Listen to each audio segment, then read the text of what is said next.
All right, welcome everyone to the February 25th, 2025 meeting of the Lakeville School Board. I'm going to call the meeting to session. If you would all stand up with me for the Pledge of Allegiance.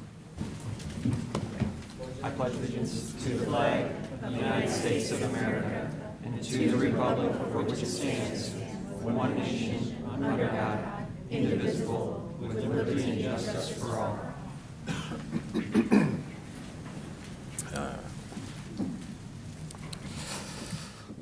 All right, we're going to start with the roll call of the board members. Amber, if you want to start us off. You're great. Amber Cameron. Brett Nicholson. Paul Carbone. Matt Swanson.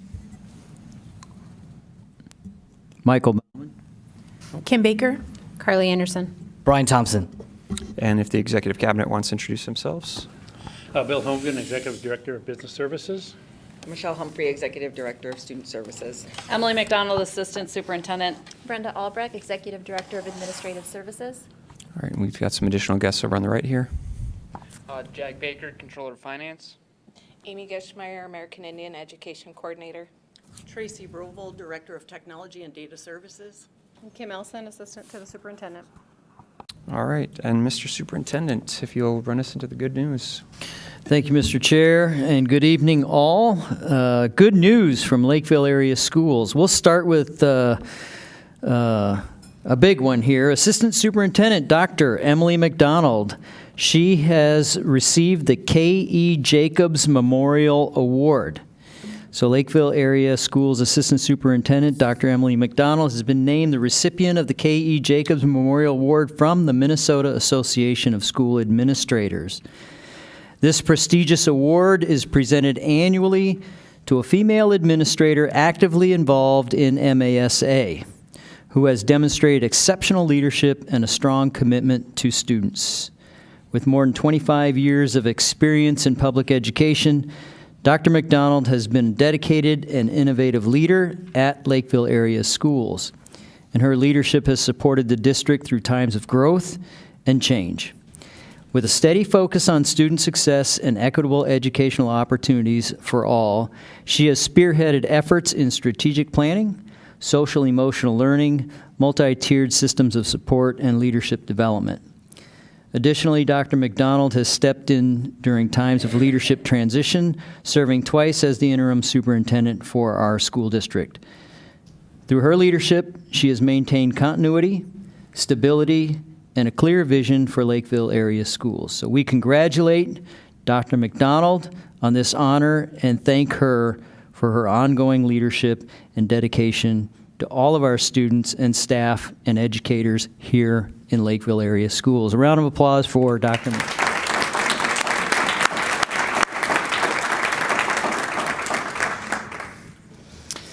Lakeville South and Lakeville North Math Leagues calculate their way to the top. The Lakeville South and Lakeville North Math Leagues made large strides this season competing in the Canterbury Division of the Minnesota Math League.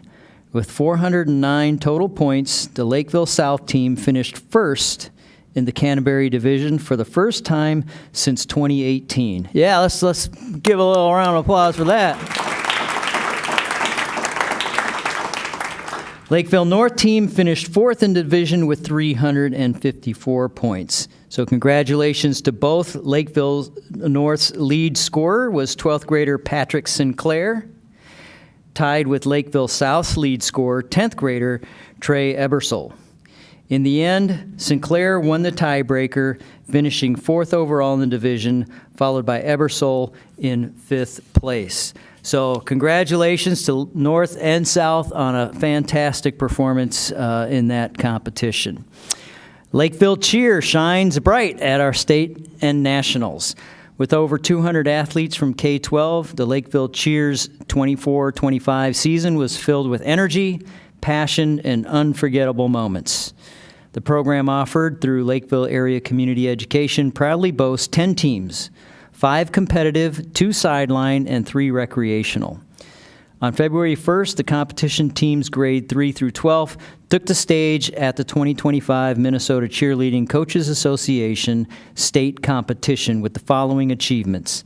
Elementary, 2nd place. Elementary Advanced, 2nd place. Middle school, 5th place. junior varsity 7th place, and varsity 5th place.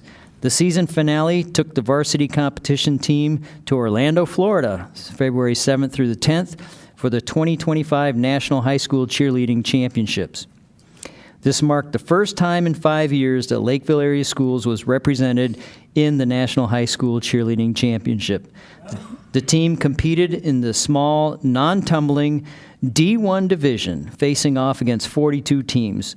While they didn't make it to the finals, their spirit, hard work, and performance were nothing short of inspiring, and we are congratulating our Minnesota cheer teams from Lakeville area schools for their participation and competition. A little round of applause for our cheers.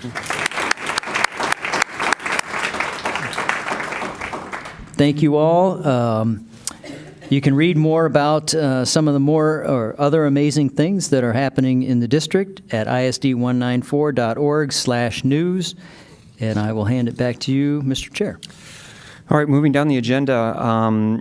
Agenda additions. If no one else has one, I have one I'm going to add. I'm going to move to amend the consent agenda to approve the settlement agreement that the board discussed during the special meeting in closed session, and also to authorize and direct the superintendent to sign the agreement on the district's behalf. The special meeting was held earlier today on February 25th, 2025. Is there a second for that motion? I'll second it. All right, Director Carbone seconds the motion to, there being a first and a second to add to the consent agenda for today, approval to execute the settlement agreement on behalf of the district and authorize the superintendent to sign that. All in favor say aye. Aye. Aye. All opposed say nay. All right, it is unanimously approved and added to the consent agenda. Any other additions to the agenda?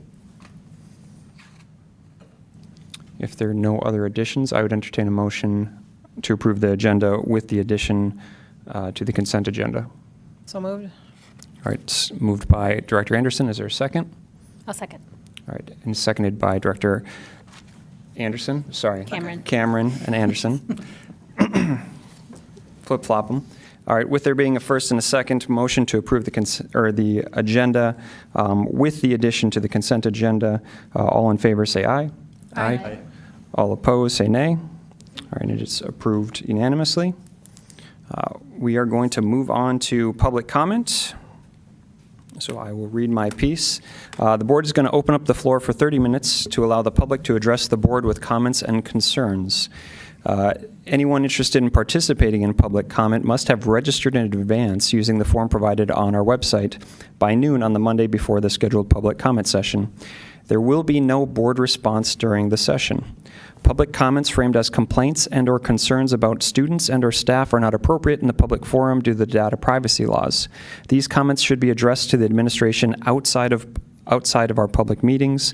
Likewise, complaints about the school board members should be privately directed to the board chair and/or the superintendent. No formal action will be taken on a topic presented during public comment. As necessary, the administration will follow up with the appropriate personnel on any concerns that need to be individually addressed. Also, if necessary, the board will follow up during board communications at the next regularly scheduled board meeting. Individual remarks are limited to 3 minutes, and the board will provide a signal when the participant has 30 seconds remaining on their time.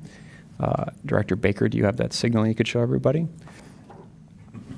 So, and also, if we could just ask the audience to please try to keep noise at a minimum to allow everyone the opportunity to speak uninterrupted. So I'll just call the first name and we'll get rolling. Savannah?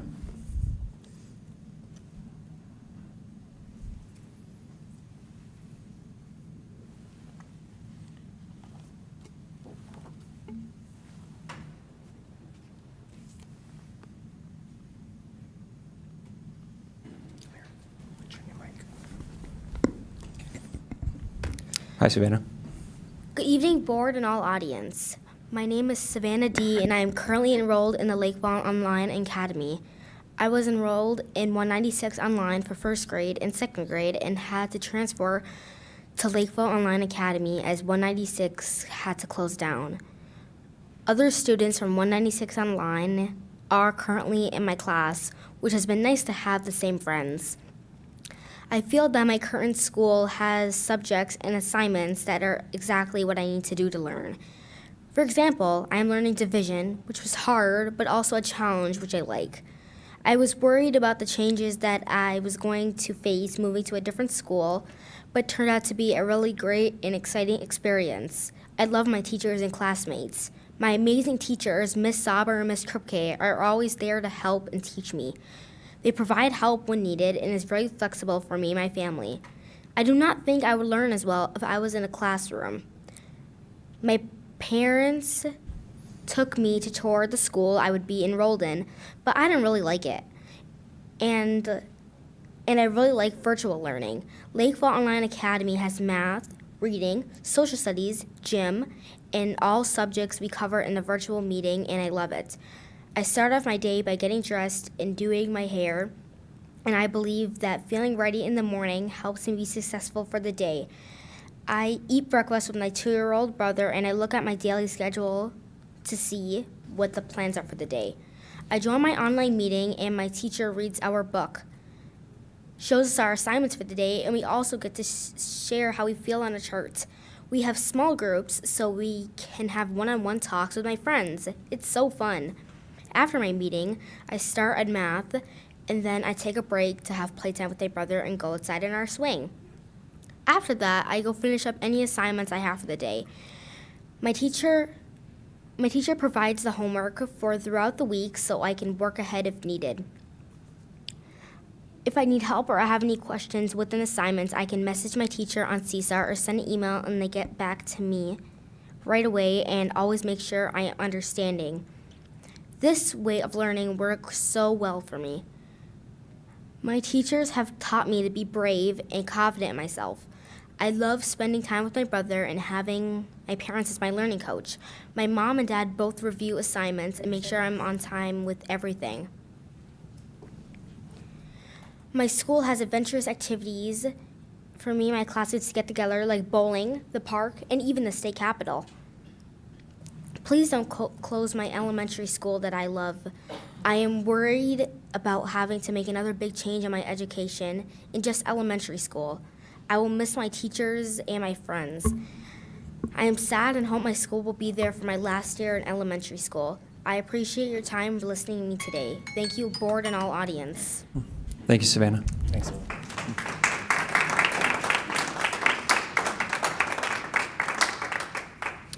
Joseph?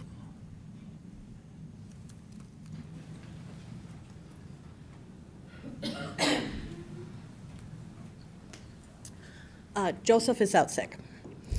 Thank you for the opportunity to speak. We open enrolled our son into the Lakeville School District in February 2020 for Lakeville Online Academy because we found this program was a perfect compromise between public school and homeschool. We planned for our son to stay in this virtual school from kindergarten through the 12th grade.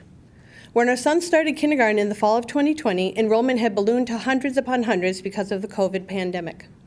Then enrollment declined the following years as more and more students went back to brick and mortar schools. With declining enrollment, we became a target for the massive school district budget cuts of 2023. Our school was hit hard. We lost curriculum, staff, and resources. More families left the program. However, our fantastic teachers pulled together entirely new curriculums, kept the school running, and continued to foster a close-knit school community of dedicated families. To our knowledge, there is not another online program just like it. Proudly, our enrollment today is almost double what it was before the pandemic. But we have been told that this is not enough, and our school is set to close. I believe that our school deserves more time and consideration as we recover from the budget cuts of 2023. Most importantly, we need the school district to see value in us, invest in our school by making an effort to properly promote it to help us increase our enrollment. So many in this community do not even know our school exists. We are not even advertised to incoming kindergarten families, nor are we properly promoted on the Minnesota Department of Education's website. I will take the time to promote the program tonight. Other parents have shared with you their reasons that the program has worked for their student. I wanted to add that this program is broader than those individual stories. Lakeville Online Academy Elementary provides a flexible learning environment that allows students to work at their own speed on their own time. The program offers individualized attention, personalized curriculum, and one-on-one and small group help from certified teachers. This program also fosters student-to-student interactions, both virtually and at in-person social events. Perhaps most importantly of all, this program allows parents to have a hands-on, active role in their child's education.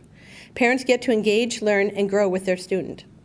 My son has been in the program for 5 years. Now a fourth grader, his educational journey with the Lakeville School District will end with the closure of LOA Elementary. There will be no fifth grade next year. Like his classmates, he is devastated. So I wanted to speak tonight on behalf of all Lakeville Online Academy families so that the administration, the school board, and the community would know about this program, the best kept secret of Lakeville schools. If the decision is ultimately made to close the program, at least everyone will know what this school district had but decided to give up on. Thank you, Joe.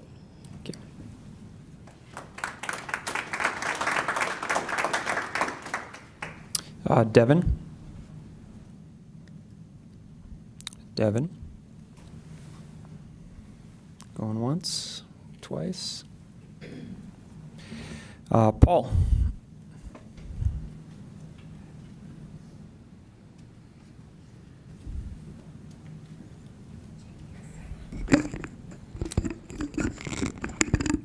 I'm not too good at these mic settings. Yeah. Thank you. Hello, board, Mr. Superintendent, audience. My name is Paul D., and my daughter Savannah is currently enrolled in the Lakeville Online Academy. First of all, I wanted to say thank you for moving the public comment to the beginning of the board meeting. My little 2-year-old son gets a little active lowly during the evening, so that kind of helped us to go back home. Last time he was here, we stayed until 9, and it was getting a little crabby for him, so I appreciate that. So I was here at the board meeting 2 weeks ago, and my family and I listened in and acknowledged the presentations, the PowerPoints that was demonstrated. We took it all into account. In this meeting here, I kind of want to have it to speak on the academic, the knowledge, and the career development for my daughter Savannah that's being acknowledged from not just the activities she's doing in school, but from a parent standpoint. My daughter started her kindergarten years at Faithful Shepherd, and then COVID happened. And then we did not have the opportunity to switch her right away, so we found online learning. We transferred her to District 196 online, as we wanted Savannah to stay local and to be virtual. 196 online shut down, and we were worried about that situation because where Savannah would go to school, and we wanted her locally and have local friends and teachers, but also be online and close to home. We transferred Savannah to 3rd grade year to Lakeville Online Academy, and we have been so happy and generous for everything that's been provided to her from an educational standpoint. The meeting that we all organized, and there's a time to cover everything and questions, and students have a lot of questions and blockers during the day, but it's all been answered with their teachers and efforts that's put into it. The benefits there and values added at the end of the day. This is the growth of her education. The curriculum Savannah has is perfect and on track for her learning skills per all the state exams that she has taken so far. Feedback from her teachers, family, and friends. Her teachers are very involved and in learning and always making sure that students, not only Savannah, but students overall, are always making time to make sure they're on track of their homework and other guidance as well as needed. We like the Lakeville Academy because it feels very much like home school and virtual school hybrid. And with the rates of homeschooling on the rise, it's shocking that today we think about closing down the program. If the program was properly promoted to more people like family and wanted to hands-on engagements in our children's education, we believe the enrollment rates would rise. To conclude my conversation here, this is concerning, stressful, and very sad for families enrolling in our school. I hope the board, Mr. Superintendent, and can help stop the school from closing the program. Thank you for your time. Thank you. Thank you.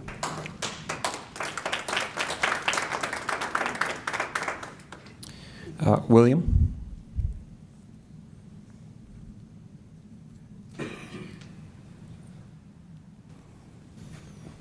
Thank you for having me again. My name is Bill Fink. I was here a few weeks ago, and I got to learn a lot when sitting back there about your budget, about everything. It was actually very informational.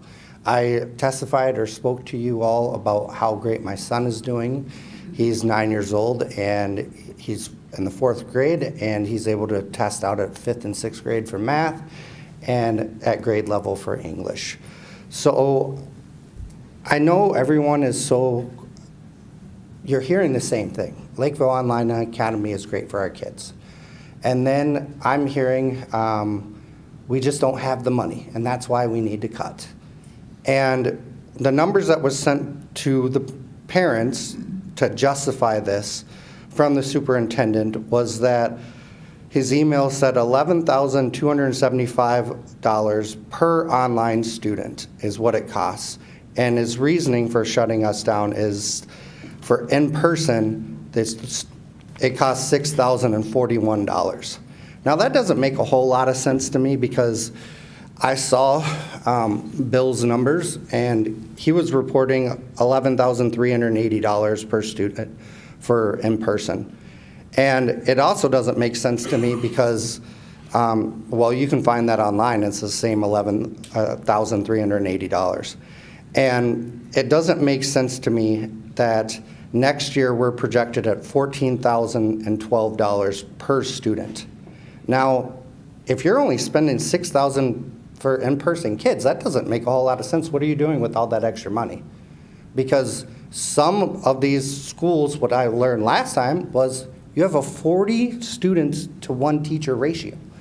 We have 41 students for 3 teachers, and we're still making money. Because if you go off of the $14,000 that we're supposed to get next year, that would mean $2,737 per student for online. So how much money do you guys need? Because to me, that's making money. I just don't understand it. I hope this doesn't come off being disrespectful. I'm an auditor. I like numbers. If you guys have different numbers, I would love to see them. Heck, I'll even audit stuff for free, if it'll help. 30 seconds.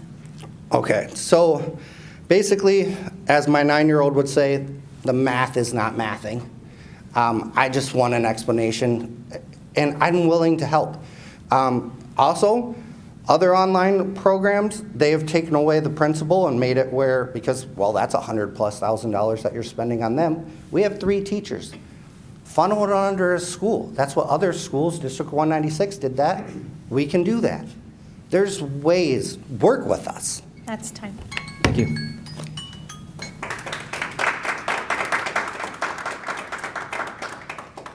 Quentin?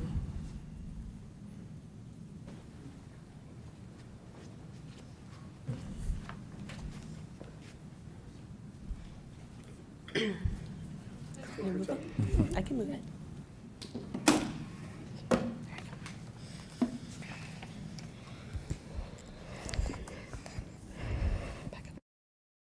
Three reasons not to close my school. 1, I've had 3 teachers and everyone was nice and understands me. I can get excited and distracted, but they always get me back on my track without getting upset with me. 2, sometimes I can get confused or frustrated and I can't do my schoolwork. Because I'm at home, I can take a break, go for a walk, pet my dogs, get a hug from Mom, and then go back to my schoolwork when I'm feeling calmer.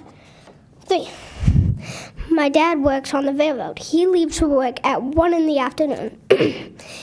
He works for 12 hours, then comes home at 4 in the morning. He sleeps till 11 in the morning. We have lunch together and talk. If you close my school, I won't get to see him.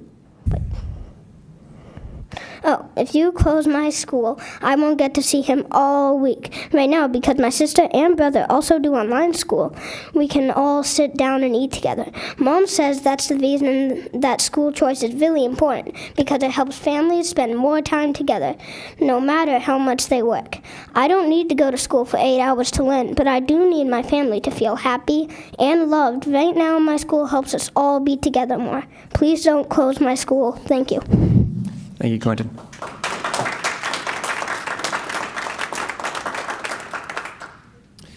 Brad?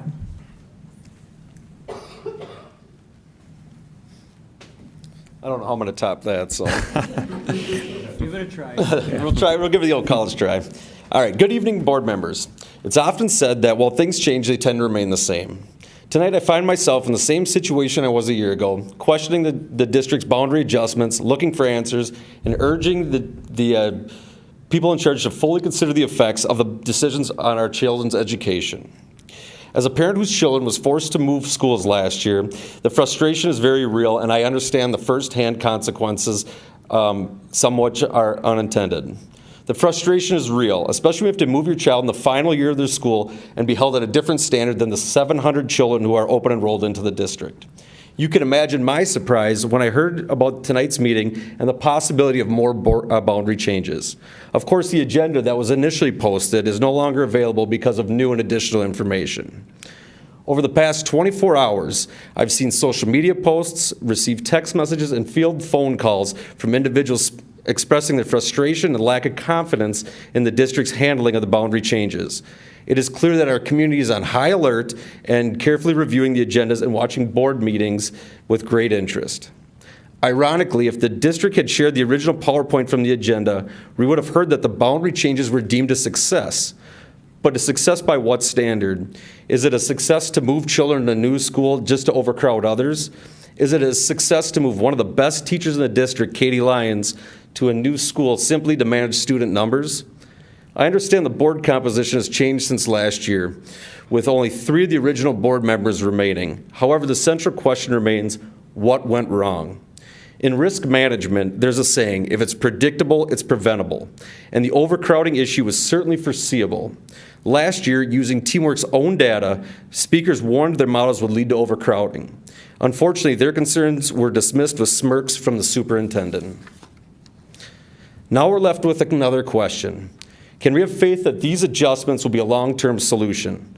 I urge the board to ask tough questions, gather all necessary information, and hold district leadership accountable for presenting a full picture of the impact of border changes. It is unacceptable for decision makers to say, as they did last year, they simply wanted to keep the process moving. This process cannot continue to be revisited every single year. It is crucial for all stakeholders to be brought into our conversation if our goal is to set our children up for 30 success, seconds.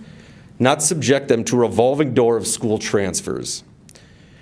Research shows that children thrive when they have stability in their lives, and it is necessary for them to form relationships and grow.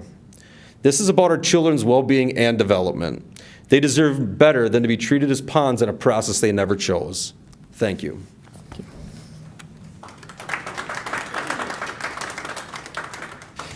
Dan? Got the stool out for me. Good evening, board. My name's Dan Recchio, and I'm an English teacher at Lakeville North High School. I was hoping you might humor me for a second here and just pretend you're a teacher, and in your mind, just answer yes or no to these following questions. I would let a student wear a Walkman in my classroom. I know that dates me a little bit. I would let a kid have a gaming system in my classroom. I would let a kid bring violent or pornographic videos into my classroom. I would let a kid carry a tool that may aid in bullying into my classroom. I would let a kid carry a device that can assist students in cheating in my classroom. I imagine you all answered no to those questions, or at least most of them. So why would we let a kid have an unrestricted personal device in the classes all day long? I did a little anonymous personal inquiry with my students, and what we discovered was the daily average screen time of my students is just a tick under 6 hours a day, with numerous students having greater than 10 hours of screen time, phones only. So if we assume some things about our high school students, like they get roughly 8 hours sleep, I hope, they're 6 hours in class, not on screens, of course, and then 1 hour of miscellaneous time in the morning getting ready and when they get home. And then we assume that they're home about 3:30 after school, unless, of course, they're in extracurriculars, then it's 5:30 or 6 o'clock. So if we do that math and they're going to bed, say, 10:30, it leaves 6 hours of screen time in a 7-hour window. The numbers present 3 possibilities. 1, kids are on their phones every waking hour when they're home with their parents, not spending time with their families. I hope that's not the case. 2, kids are staying up way too late and they're losing sleep, and this might correlate with our attendance issues. 3, they're on their phones in classes. None of these sound like positive solutions for our situations for our students, and I'm having a hard time understanding why we all see it, but we don't want to do anything about it. Cell phones bring zero value to our classroom. Whether they're in a bag or a phone pocket, they serve only as a distraction. The current phone policy places the responsibility on teachers to police their students. It is one more piece we have to worry about that takes our time away from teaching. In addition, it creates situations that can be challenging and sometimes confrontational between students and staff. It's not always easy to take a cell phone away from a high school kid. I believe the best decision for our students' education is for students to leave their phones at home. At a minimum, we need a policy that clearly defines expectations, limitations, procedures, and consequences.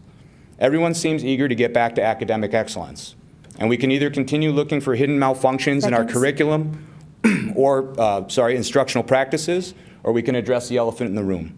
If we're serious about academics, like I keep hearing, taking the most distracting device in human history from our classrooms seems like a great way to get our focus back to learning. I thank you for your time. Thank you.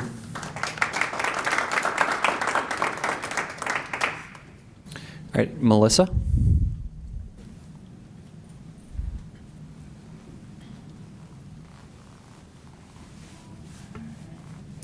Hello, my name is Melissa Nesbitt. I'm a Lakeville resident, parent of 2 elementary students in the district, a school psychologist, and a school safety and crisis prevention trainer and team member in a nearby district. I would like to share some concerns about our district crisis prevention and response measures. First, I want to make it clear that none of this is easy. I'm not here to point fingers or criticize, but just to ask some questions and share experiences that I hope will help you, Superintendent Baumann, and board members to shine your light on our district policies and procedures and how they can be improved to consider both the physical and psychological safety of our staff and students. The district website and communications highlight the threat assessment process and security systems in our school buildings, but school crisis prevention and response is so much more than those 2 things. Guidance from the National Association of School Psychologists, the National Association of School Resource Officers, and Board Policy 806 recommend that the district maintain a district crisis team along with a crisis team for each school building.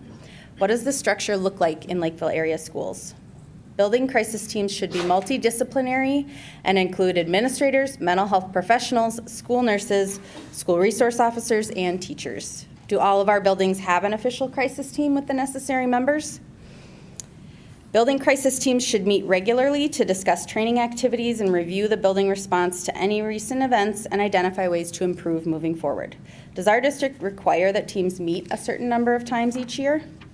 Is there any oversight of building teams to provide support, answer questions, and check in to ensure that district policies are being followed? I ask these questions because while we love the school that our children attend, we've had some missteps over the years. Our school has forgotten about lockdown drills required by the Minnesota Department of Education and squeezed all 5 into the last 2 weeks of a school year. This is far from best practice and can be traumatizing to children, especially when repeated so many times in a short time frame. My child was so afraid after doing 2 drills in a row that she ran and hid under a play structure during after-school care when a couple of unfamiliar older children just walked near the playground. She never reacted in that way before the intense focus on drills. When our school's security system had a false alarm, the staff and students were understandably distressed, and it highlighted some gaps in the building crisis procedures. Instead of carefully planning ways to address those gaps in a way that is supportive of the psychological safety of staff and students, a plan was quickly made to create more scheduled and unscheduled drills to, quote, build muscle memory.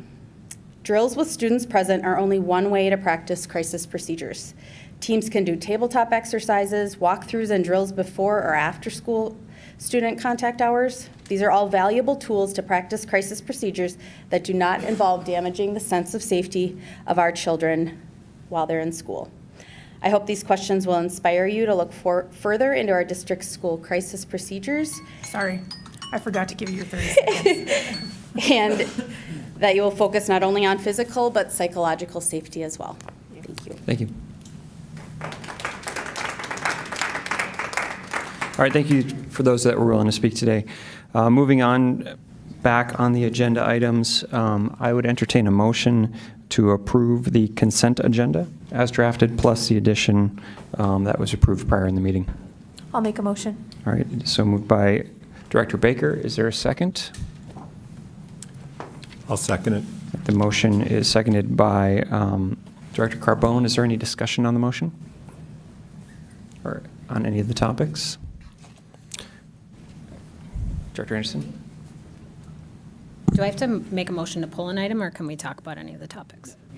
We can discuss it before we approve, but, Yeah, or I if you think- want to pull it, we can pull it. I believe yeah. I don't think you have to make a motion. I think the process, as you asked, is there a consent agenda item you would like to pull out for further discussion? And then we vote on what's remaining, and then we vote and have a discussion on what item was pulled out. So, Director Carly Anderson, do you have a? I would like to pull item G, policy 524.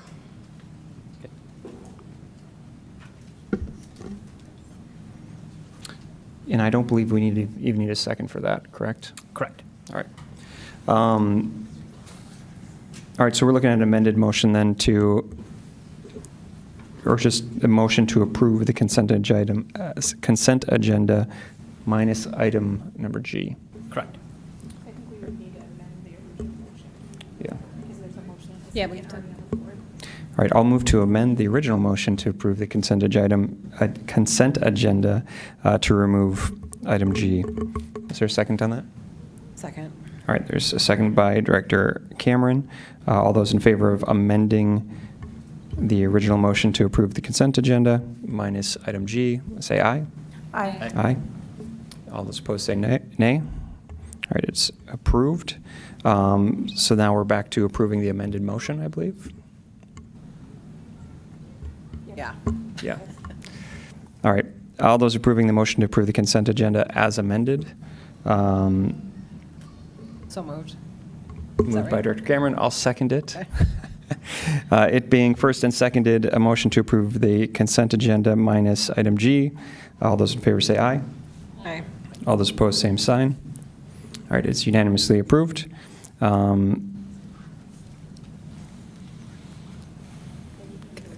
hand it over to you, Yeah. Director Anderson. Yeah, I wanted to pull this out just to make sure that we're, in light of we just had a teacher speak to this issue with cell phones in classrooms, and also, I feel like this has come up, and obviously we've had our principals presenting, and one thing that I'm thinking about, and this very much comes from my background in mental health and what has been going on in our schools for mental health and how this is impacting our students, and hearing from our middle school principals that they have had stricter policies this year and how well that is going. And, I know that high school students are older, and I think the argument has been, well, this is part of their culture, and how do we kind of educate them to use cell phones appropriately? So I think my challenge is, I've been hearing such different things in terms of some people feeling like the current policies that are in place in high school are working, and some people saying absolutely not. I know my kid is I know, for instance, I've received a text message from my child, and hopefully it's during the passing time. But one thing I just have in my mind kind of made a comparison is, smoking in restaurants and other places was absolutely the norm for a very long time until we realized that secondhand smoke was a public health crisis. And I feel like we're in the stage of an epidemic from a mental health standpoint with our kids and adults with regard to cell phone use. And so I do want to just entertain the idea that, I know we have it on the policy or on the consent agenda to approve the policy as written, but I just also want to put it out there that, do we want to consider, I feel like we've heard different things from teachers who are willing to speak out about it, but is there any utility of getting any more information from teachers in terms of how they feel like they can regulate or not regulate cell phone use in classrooms? So do we want to consider any of that before we do have to make a final decision? I know we're due to make a final decision in March. And not that we can't update policy going forward and see how it works, but I also feel like I've heard variable things about whether or not it's working as is. So that would be my... Director Thompson. I think you make good comments, absolutely, and I think that makes sense. With the regulation asking to have a policy in place, I believe sometime in March 15 or March something-ish. I don't want to rush it, but I also want to make sure that we have something in place by then. From my understanding, the existing policy that's being recommended is aligned with how all 3 schools have implemented since the beginning of the school year. And so what I would like to do, and I think you're right, I would love to see kind of an end-of-year summary / minor task force / assessment with asking, hey parents, how did it go? Hey teachers, how did it go? Hey admin, how did it go? And I'm not proposing that we need to ban cell phones across the board at the high school level, but it may be an opportunity to tee it up. Is there an appetite from our community that may say we don't want cell phones at all? But I do feel like we've got to let this year run its course to collect the appropriate experience and the data and get that feedback maybe at sometime in June, and then make a course correction where it makes sense for the following school year if we choose to move forward with maybe 0 cell phones at all at the high school, middle school, and elementary levels. So that would be my thoughts.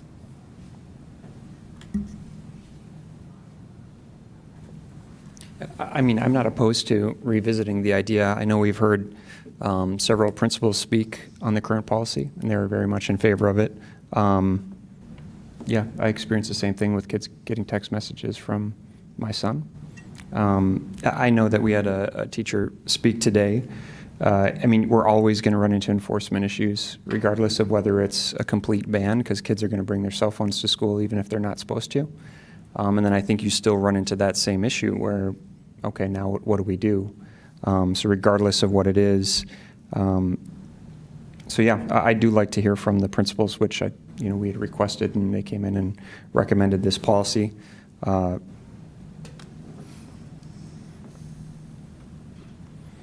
I think as we've discussed it, we can always modify it if we need to moving forward. Director Baker. So I agree with Director Thompson. I feel like we need to make database decisions. Up until this point, like we wouldn't know exactly what we need to modify or change because, as Director Anderson said, the information that we're hearing is variable. So I guess my suggestion would be to request from the administration that they collect some data for the rest of the school year once the policy is in place. So that way we can review it at the end of the school year and determine like where the tweaks need to happen.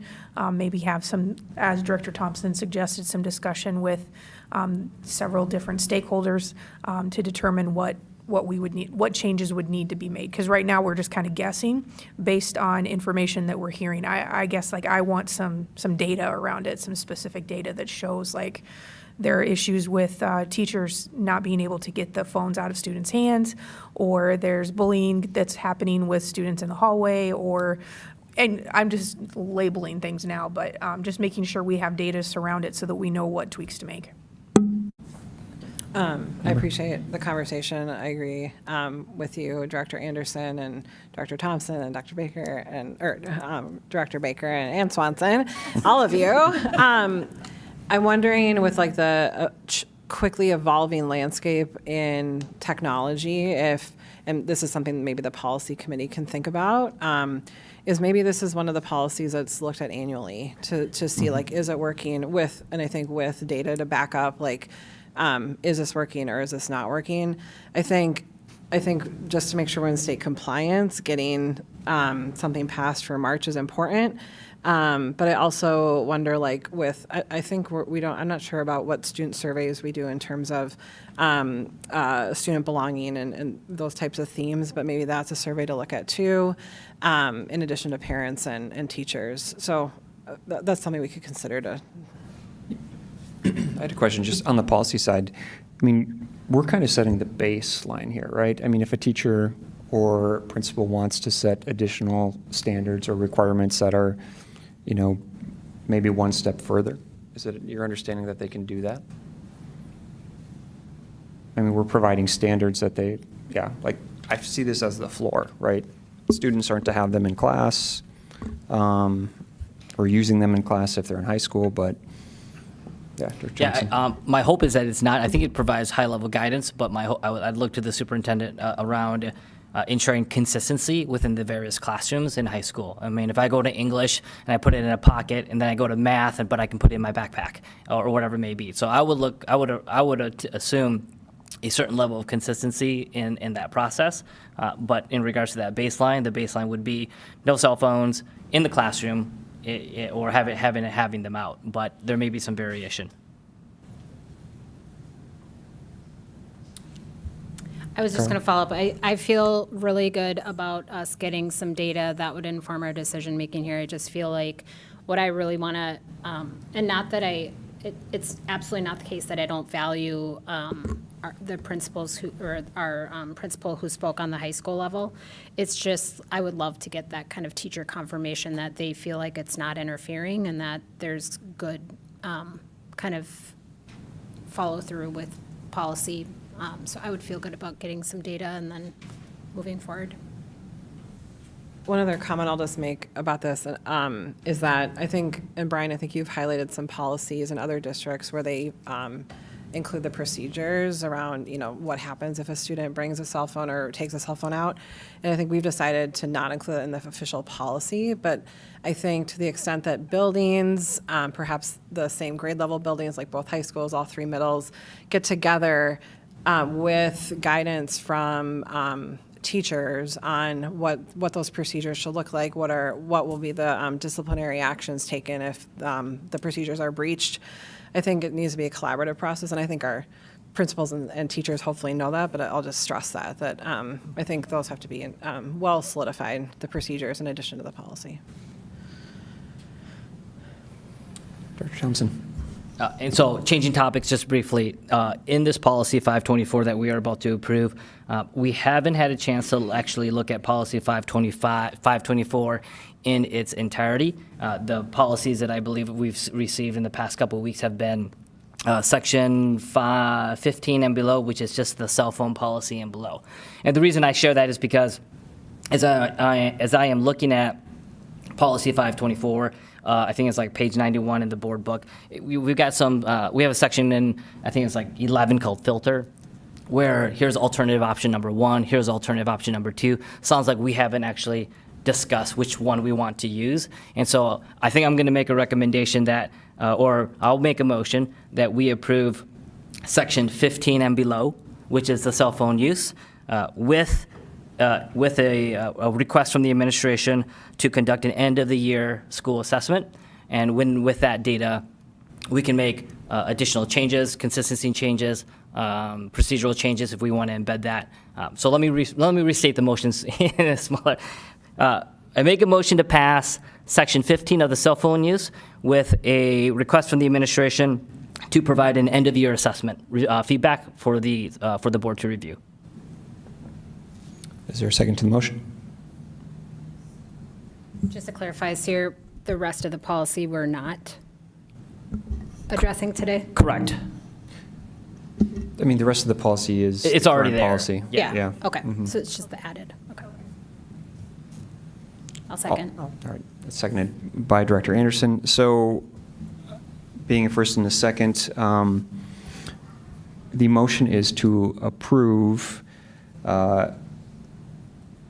section 15 only of the cell phone policy. Everything else remains the same, with additional direction to the superintendent and the district to provide information at the end of the year regarding the effect of the policy and its implementation.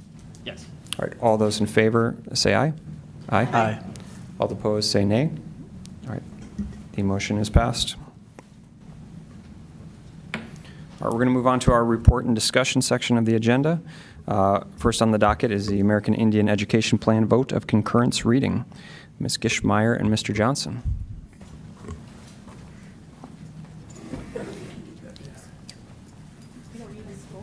No, thank you. Only when he's standing next to his boys. You're welcome to, but. Yeah, no, I'd be a little tall finally. Okay, I appreciate being able to address you for the second time this month. So thank you, Chair Swanson, members of the board, and Superintendent Baumann. I'm Amy Gishmeyer, the American Indian Education Coordinator for Lakeville Area Schools. My role is to support our Indigenous students, families, and provide guidance and resources to staff supporting our Native students. As a district of 187 American Indian students, we are required by state statutes to fulfill specific tasks and implement to the best of our ability culturally relevant opportunities and encourage greater understanding of the needs of our students and families. Guided by the American Indian Parent Advisory Council, my work is focused on improving outcomes for the Native American students in ISD 194. As a required part of the annual compliance of these initiatives, our APAC meets to discuss the state plan to ensure programs are being implemented, and they vote whether they agree or disagree with the level of incorporation. Please welcome Steve Johnson, a member of our APAC, to read the resolution for this school year. Thank you, Chair Swanson, members of the board, and Superintendent Baumann. My name is Steve Johnson. I'm a member of the APAC, and I'm representing all members, students, and families to present the American Indian Parent Advisory Committee resolution tonight. Whereas on the 28th day of January 2025, we, the Lakeville Area Schools APAC, issued a vote of concurrence. No further action is required beyond the board chair's signature, which completes the annual compliance process. The compliance documents will be submitted to the state before the March 1st deadline. This concludes the American Indian resolution for 24-25 school year. Thank you. Thank you. Thanks, Steve. Moving on to the enrollment report.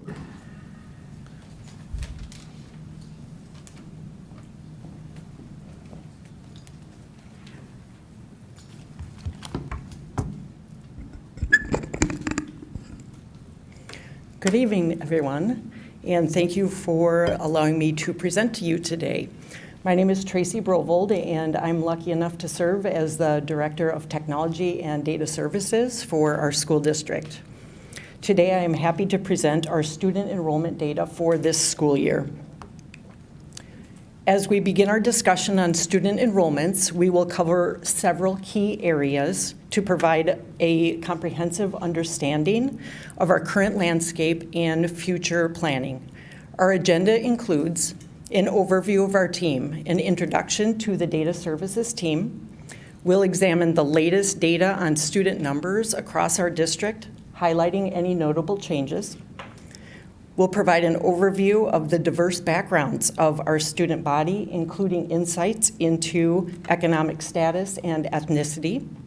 We'll look at how our district manages open enrollment, allowing students from other school districts to attend our schools and the impact it has on our community. And we'll also discuss the process that enables students to transfer between schools in our district, ensuring flexibility to meet individual student needs. By delving into these topics, I hope that I could provide a clear picture of our current enrollment and the strategies that we have in place to support our students' educational experiences. On this slide, you will see some of our staff on our District Support Services for Information Technology, or DISCIT is the name of our team.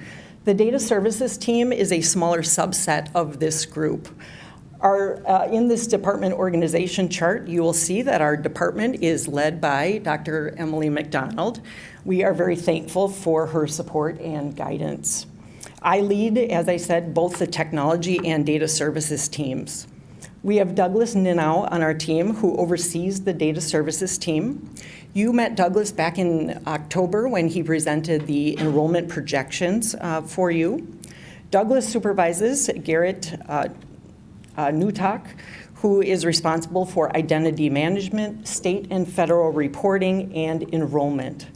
Our identity management team is Amy Boyk, who works with access management for staff, and Ismail Ali, who works to connect all of our online resources to our staff and student Lakeville Area Schools accounts.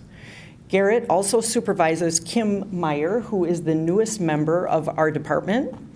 Kim is our data accountability specialist, and she has jumped right in to support state and federal reporting as well as our enrollment team. Our enrollment team is very small. It includes Robin Kala and Sylvia Campos. Robin is our enrollment manager, and Sylvia is our information systems support specialist. Putting together this presentation gave me the opportunity to reflect on all that our team has accomplished over the last few years. I would like to express my sincere gratitude to this dynamic data services team. These dedicated individuals manage our student information systems, oversee daily student enrollments. They support state and federal reporting and support staff with data visualizations, many of which you have seen over the past few weeks and you will see today. Their hard work ensures that our student and staff data is accurate, timely, and accessible, enabling us to make informed decisions that benefits our students and community. They are a pretty small but very mighty team. Oh, yes. Just I want to make sure I understand this respective team, and while small and super mighty, which is what I'm hearing, is this team responsible also for ensuring all the academic data is connected to a student, all the data is connected into the cloud, all of the various applications that we might be using, any API connections that are all set up together so that we have a holistic picture, or is that generally outside the scope of this team? I just want to be mindful, because if they're just doing enrollment and they're sending data to the state, but they're not doing the data mining of stitching everything together, I want to make sure I understand. We are. We work in conjunction with Cheryl Gangler, who is on our team with Nicole Adams, who presented to you last week. We work with Cheryl to make sure that the data is consistent and accurate and in visualizations that people can understand and read. And I'll get more to that in just a little bit. But yes, it is the team that organizes all of that. Other questions? Okay, I would like to share some of our team's recent initiatives, as understanding their work will highlight how these efforts have directly contributed to our student enrollment numbers. Just for your awareness, all of these initiatives that I'm going to talk about are big things. They are big initiatives that this team performed for our district, and sometimes I would look at them and say, you want to do that? And they did. They did it with their whole heart and all of the time that they can put forth into these initiatives. They never cease to amaze me. To begin, centralized enrollment and registration. Prior to 2018, each school provided their own student enrollment. Imagine having a family of 3 or 4 students that were located in different schools, elementary, middle school, and high school. You would have to go to each one of those schools to be able to register or enroll your children, all on paper. Each school had families fill out the same type of paperwork, but it wasn't exactly the same. And then they put information into Infinite Campus in similar ways, not necessarily always the same way. Site staff were doing a great job welcoming our families and getting them enrolled into our schools, but the process was not standardized across the district, or was it efficient. Moving to centralized enrollment created a one-stop shop for our families and better control over the data that we're putting into Infinite Campus. We launched online registration in the spring of 2021. This allowed our families the convenience of registering their children online with a standardized form and format. Input of the data by our families allowed for fewer mistakes made from transferring handwritten documents into Infinite Campus by our staff. We offered the availability for families to be able to come into our office if they need language support filling out their enrollment applications, or if they just need help making their way through the forms. We launched the annual household check-in in the fall of 2021. The annual household check-in allows parents to review all of the data that they have in campus once a year. Some of that data could be emergency contacts, student health information, family contact information. We make sure that we have the most accurate and up-to-date information in campus by having the annual household check-in completed. As I said, the annual household check-in, we like that to be completed once a year in case information is updated by families. In the past, it was voluntary for families to complete. This past summer, we required families to complete the annual household check-in before they can see their student's schedule or their student's teacher.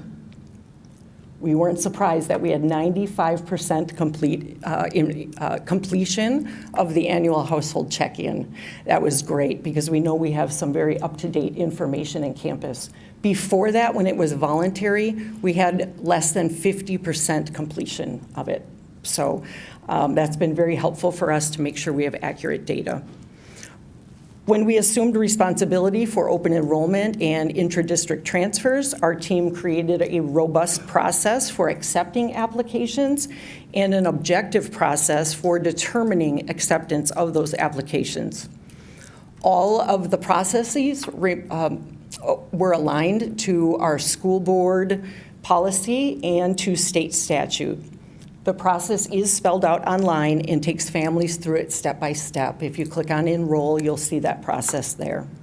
And then data analytics, as Director Thompson asked about. In the past, if we wanted to look at district and school level data, like we are today, we would have to manually process that data and create charts and graphs.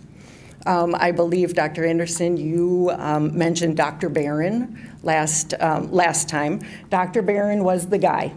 He would download data from campus and upload it into Google Data Studio and manipulate it. He did a great job. The problem was Dr. Barron was the only guy who did that. If you wanted data, you had to go to Dr. Barron. Since he left, we were able to restructure our department, and with that, we purchased actually 2 platforms for data analytics. One for our teachers called EduClimber, and it allows our teachers to dig deeper into classroom level data, and another which is run off of Tableau, which allows our a 30,000-foot view, or for our administrators to look at district-level analytics. Did you have a question? Tracy, a Tuesday ago, Nicole was saying that when we were looking at academic outcome data, she was saying that there's a reasonable amount of manual pull to calculate the data so that they can make decisions on curriculum, on student success, et cetera, et cetera.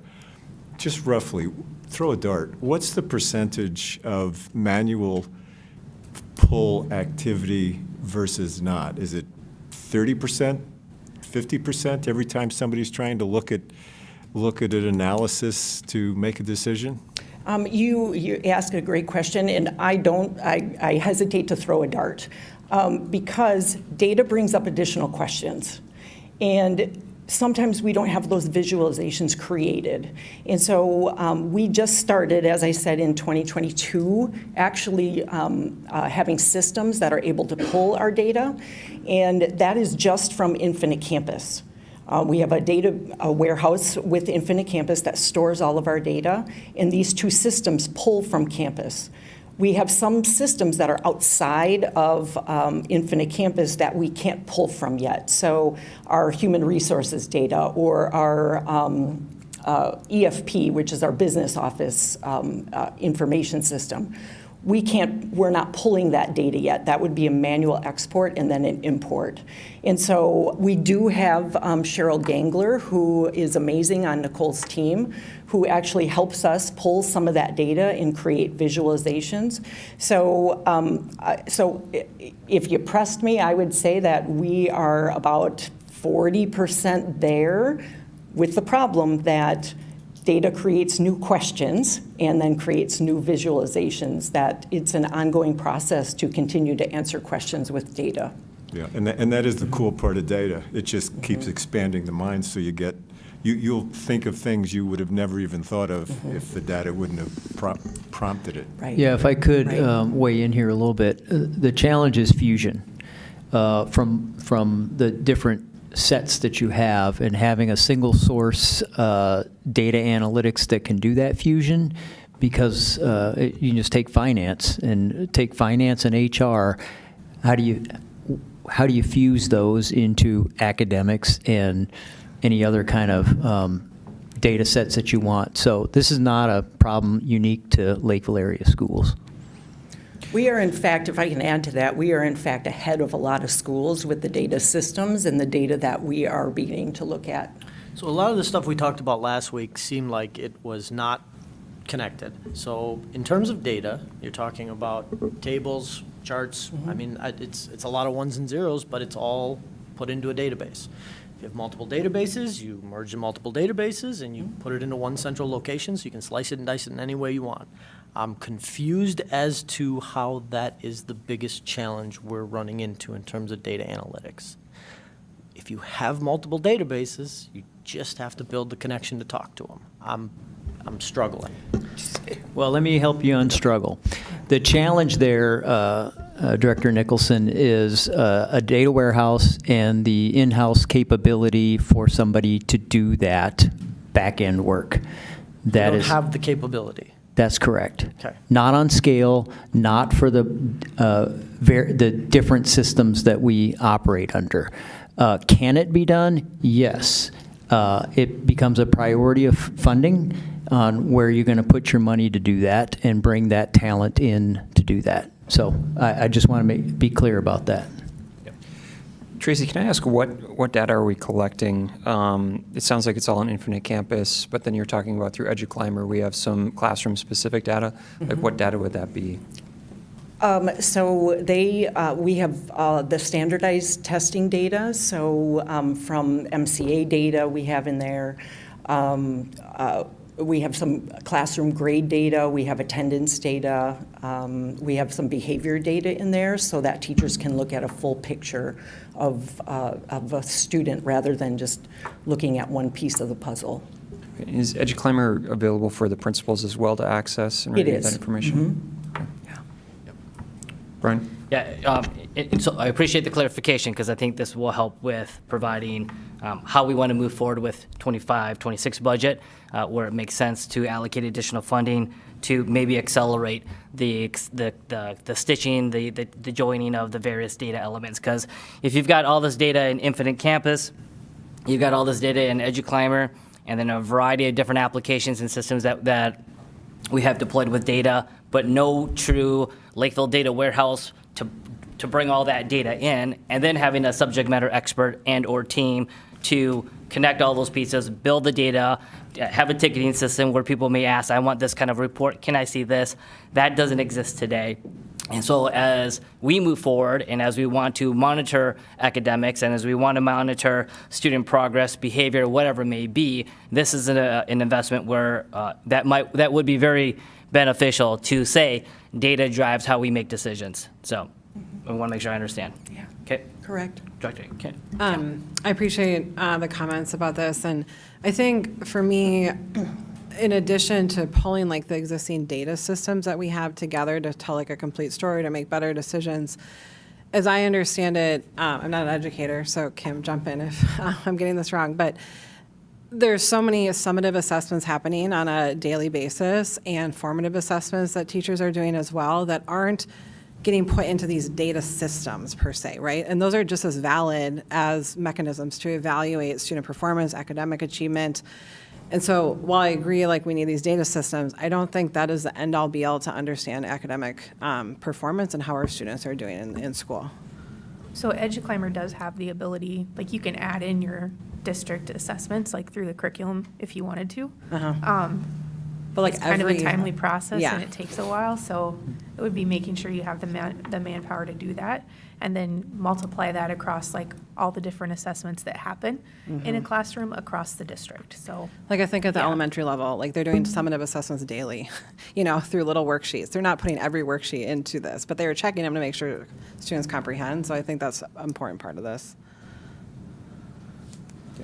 Yeah, I feel like what we need is more of an assessment from our superintendent and you in terms of with what the board is asking for or how we can kind of be, I know you have data-driven decision-making, what you feel you need, or do you feel that you have everything you need? So I think that's what's kind of missing from this equation, is how our administration and our directors feel they have their needs met, and also there are a lot of priorities on the table. And so does this outweigh other priorities that we would potentially invest in?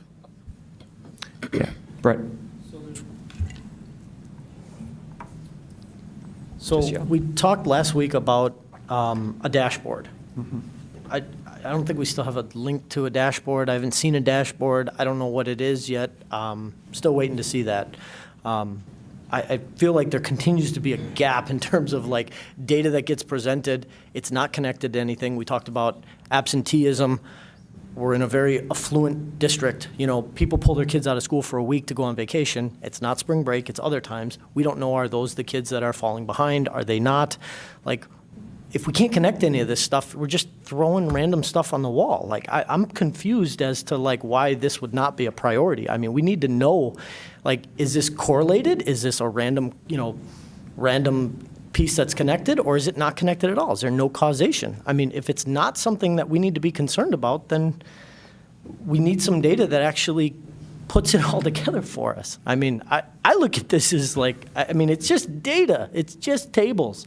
We just need to get this stuff into a format that we can use it, slice it and dice it, and see the whole picture. And if we can't do that, I think we're missing something here. Director Carbone. Yeah, to follow up on Director Nicholson's comments, we've got a $208 million budget or entity that's being managed by a number of people. And, to spend, and I don't, spending is a priority, and you have to prioritize budget and so forth.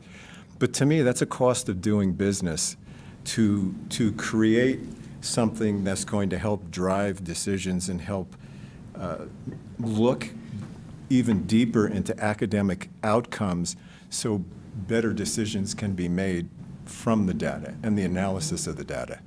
So again, I know there's priority in budgeting, but still, I think, again, that's a cost of doing business for a $208 million, $250 million, whatever it is, entity. $299. It's $299. Hey, Brian. So no, I want to be mindful, guys. Like, this doesn't exist, and it's not Tracy's fault. So let's try to go to page 4. But this is something that we do need to think about, and as we plan for 25-26 budget, be mindful. But I think all the comments that people have shared, 100% spot on. But I'm okay with moving on. Yeah, I think we're all talking around Tracy's presentation. Yeah. That's okay. This is for the next time you come in front of us, I think. But Carly, did you have something to say? I was. We haven't heard from the superintendent. We haven't really heard from the superintendent, and that's where I feel like, because he is well aware of the long list of priorities on the table, that's where and not that we need to hear from you right now, Mr. Baumann, but this is more just, obviously there's an interest in developing greater support for your team and those kinds of things, but yes, a proposal, and where does it fall on the list of priorities? Well, I will say, the fusion of data problem is not unique to Lakeville. That doesn't make it right or wrong. Yes, we're a $300 million operation, the biggest operation in Lakeville. And that capacity on the scale, which I believe many of you are comparing that to private sector, no problem. It's a matter of having the capability. The capability priority has not resided, I'll say, in K-12 in the state of Minnesota, and you can just look at how the data requirement and reporting methodology from the districts to the state exists. That fusion and both-way traffic does not exist. Can't say we can't build it. Absolutely, the capability is out there. It's where does it fit in the priority? The implied task for me is tell you what that number is and share that with you so that we can maybe get on the road to doing that if that's a feasible course of action. So that's what I'll say about that. Okay, thank you. I just want to finish up with one other initiative, and that was our automated access management. In the fall of 2022, we moved to single sign-on through a portal that we have for our staff and students, where when you sign into that portal, you get access to many different resources. And so our staff doesn't have to remember all sorts of passwords and credentials to get into, to access other resources. They have a one-stop shop for that. And that is thanks to our collaboration with Maureen Kerrigan, who is on our technology team. As we continue to grow as a district and we have more questions about data and more needs, we will, as a team, continue to audit our systems, make sure that they are safe and secure for our staff and students, and we'll continue to collaborate with other departments so that we can continually evolve and do our part to make sure that Lakeville Area Schools is a welcome place to be. Understanding and monitoring our enrollment numbers is crucial for the effective operation and strategic planning of our school district. These figures influence several key areas. As you heard from Bill Holmgren, our funding is directly tied to student enrollment. Accurate enrollment projections are essential, as even small discrepancies can lead to significant budget fluctuations. Enrollment numbers guide our staffing decisions. Fluctuations in our student numbers can drive changes in staffing, which could impact the level of service and support that we're able to provide to our students. The variety and location of programs that we offer are influenced also by our enrollment data. Understanding our enrollment trends helps us to allocate resources effectively, ensuring that programs meet the needs of our student population. And finally, enrollment projections inform our decisions on facility usage, maintenance, and future development. Accurate projections allow us to plan for efficient use of our facilities, ensure that they meet the needs of our students. By closely monitoring and forecasting our enrollment data, we can make informed decisions that align with our district's needs and the needs of our students. Now, let's dive into the enrollment data. There are two things that I would like you to, or I'd like to highlight before I go into the numbers.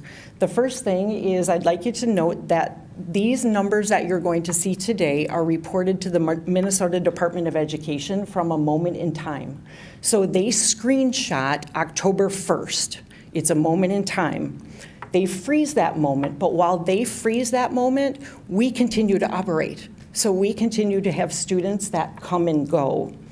So you might see our total numbers fluctuate in some reports. The Minnesota Department of Education report card hasn't come out yet, but our number might be a little different in that than what you see here today.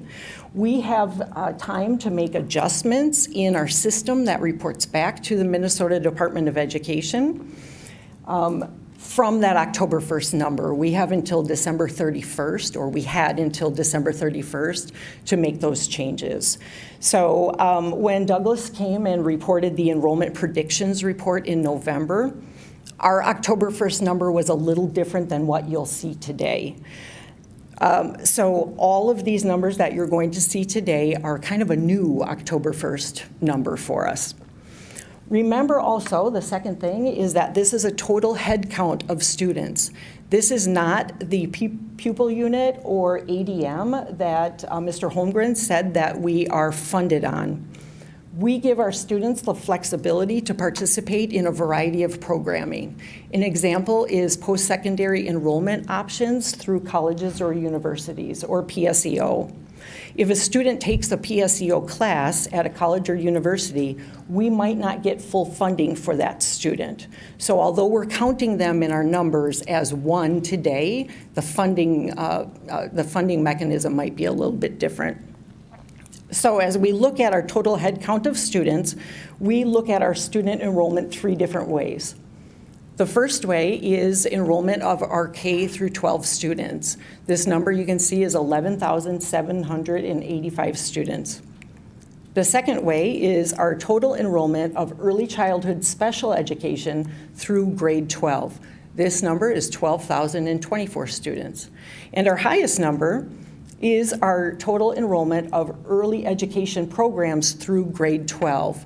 Our early education programs encompass our early childhood special ed, our early childhood family education, and small wonders. Early childhood family education, or ECFE, and small wonders are community education programs, so they are not counted as part of our funding. When we look at the middle number, that's the number that we are state reported and we are funded on. And so that's the number we will be going off of today.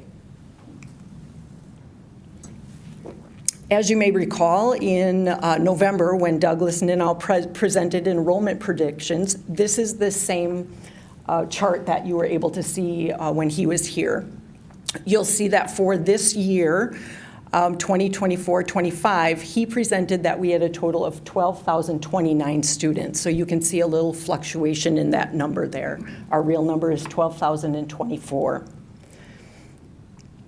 Since 2019, our enrollment has continued to increase with the exception of 2020, 2021, and that was during the COVID pandemic, and also this school year where we have remained stagnant. As I said, the numbers continue to fluctuate. Douglas, whose history I value and respect, he has been with the district a long time, he tells me that typically where we end the school year is where we will start the school year next year. And I looked at our enrollment numbers today, and we are at 12,112 students, which brings us closer to our 1,140 students that is predicted for us this coming fall. Another way for us to look at our enrollment numbers is by site. Remember again, these numbers are a total head count of students. So if you look all the way on the left side of your screen, you will see CLEC, or Crystal Lake Education Center. This is the total head count of students that we have at CLEC. That's a lot of students, isn't it? This includes our 3 programs: early childhood special ed, early childhood family education, and small wonders. The 1,037 students being a head count, those students might participate in multiple programs. They might not just be in one, but we only have them counted as one person for this number, just to give you an idea of how many students we have going in and out of CLEC. You will see on the right-hand side of your screen, you'll see LPA, and that is Lakeville Pathways Academy, and then LOA, E, M, and H are Lakeville Online, elementary, middle, and high schools. One of the data points that I want to call your attention to is Lakeville North at 1,873 students. Kim Booty, our principal at North, is usually watching this, and so I have to say that for the last 3 years, she has come into our office and said, you need to recount my kids because I am sure we have more students than South has. And so we can say for the first time, Kim Booty, you do have more students than Lakeville South has. So congratulations to you. You could now go to Sean Murphy and let him know you have more students. Brian. Will we see a slide like this later in your presentation that shows the capacity levels of each site location? I do not have that for you today. Okay. Another way to look at our enrollment data is by grade level. This gives us the opportunity to see distribution trends across our grade levels. You'll notice on the left-hand side of your screen, we have early childhood, and this isn't that big number that you saw before, because on this slide, we have our state-reported numbers. So you're seeing here early childhood special ed, and in early childhood special ed, we have 239 students. As we look across the grade levels, I'd like you to take a look at our 3rd grade number. This is the highest in our elementary schools. We have a bubble of 948 kids in that grade level, and so that's one that we're going to keep our eye on. As Douglas had mentioned when he presented to you, that we use something called a cohort survival rate to project the size of each grade level for the following year. The cohort survival rate method tracks the number of students advancing from one grade to the next within a district, helping us to forecast future enrollment based on historical trends. So our projections start with the current grade levels enrollment, and then we factor in our 5-year trend of student growth or decline. And this data-driven approach allows us to make informed predictions about future student populations, ensuring that we plan effectively for staffing, facilities, and resources for our students. Let's take on here grade 2, for example. Want me to go first? Okay. Let's take grade 2, for example. In grade 2, we have 879 students. If we follow the cohort survival rate model, next year we expect to hold on to those 879 students and then factor in additional growth because our 5-year historical has growth involved. I just looked today, and it looks like our 2nd grade cohort has increased to 890 students for next year. So this tells us that the cohort survival rate model does hold. When we look at that bubble of students in 3rd grade, according to our model and our projections, this group of students or this cohort will continue to increase. So it's just something for us to watch. Brian, do you have a question?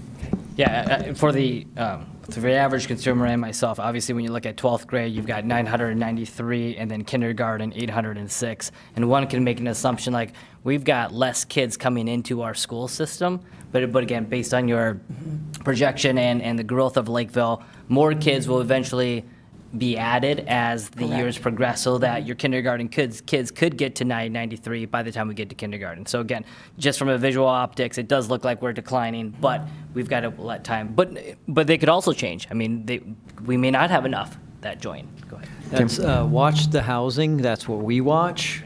And I think an economy shift could create will create a shift in those numbers. So that's another element that we have to pay attention to. Director Thompson, to your point, I do feel like some of that lower kindergarten number is also related to the fact that our early childhood center is over capacity and we don't have any capacity to serve any more of our early childhood population. I have talked with the superintendent about it as well. Like I question the percentage of early childhood students that we're actually able to serve within our district based on the restrictions of that building. And knowing that those students are going to other districts for early childhood services, particularly 196 is getting a lot of our students for early childhood. They are trying to address that need and making early childhood programs available within their elementary buildings to accommodate for that. So we are losing students to other districts for that, and then sometimes those students choose to stay.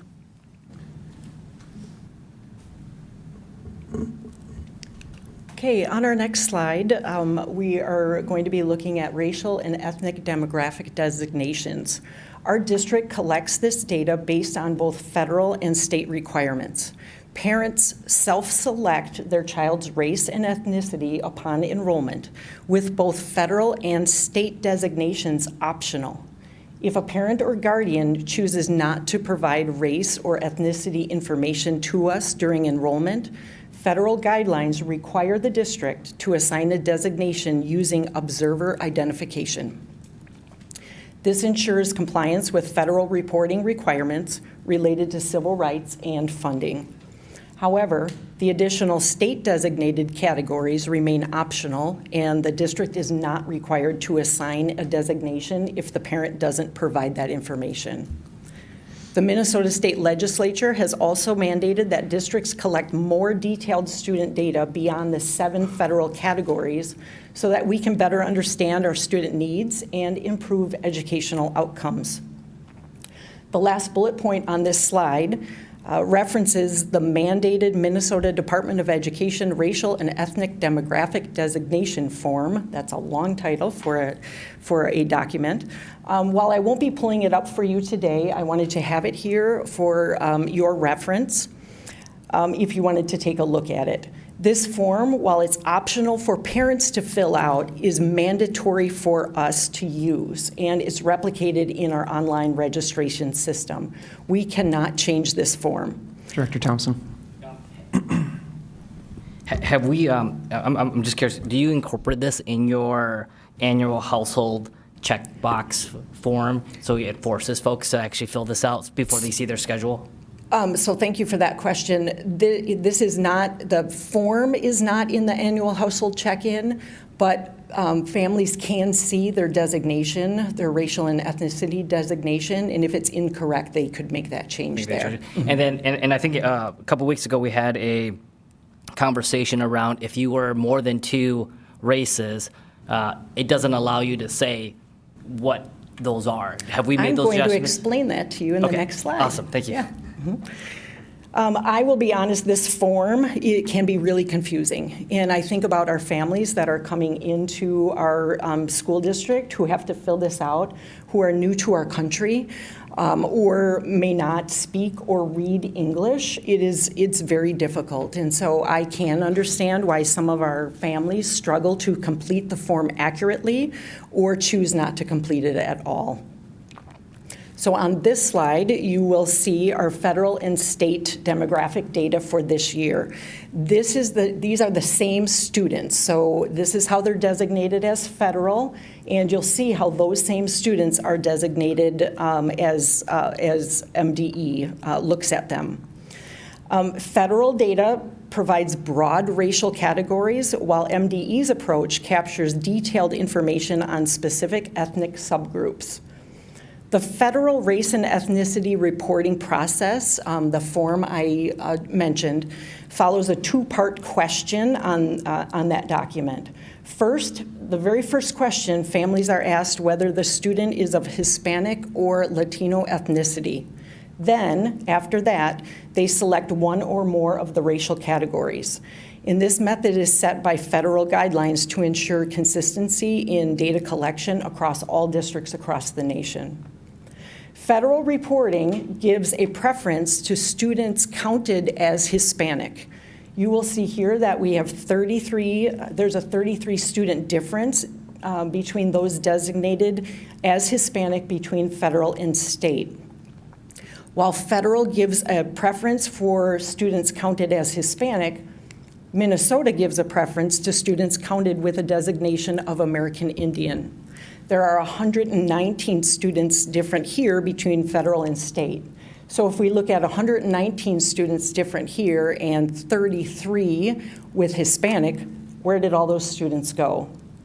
If a student is both Hispanic and American Indian, they are reported as 2 or more races for federal, but for state, they are still counted as American Indian. They are not reported in 2 or more races. So you'll see 112 students different there.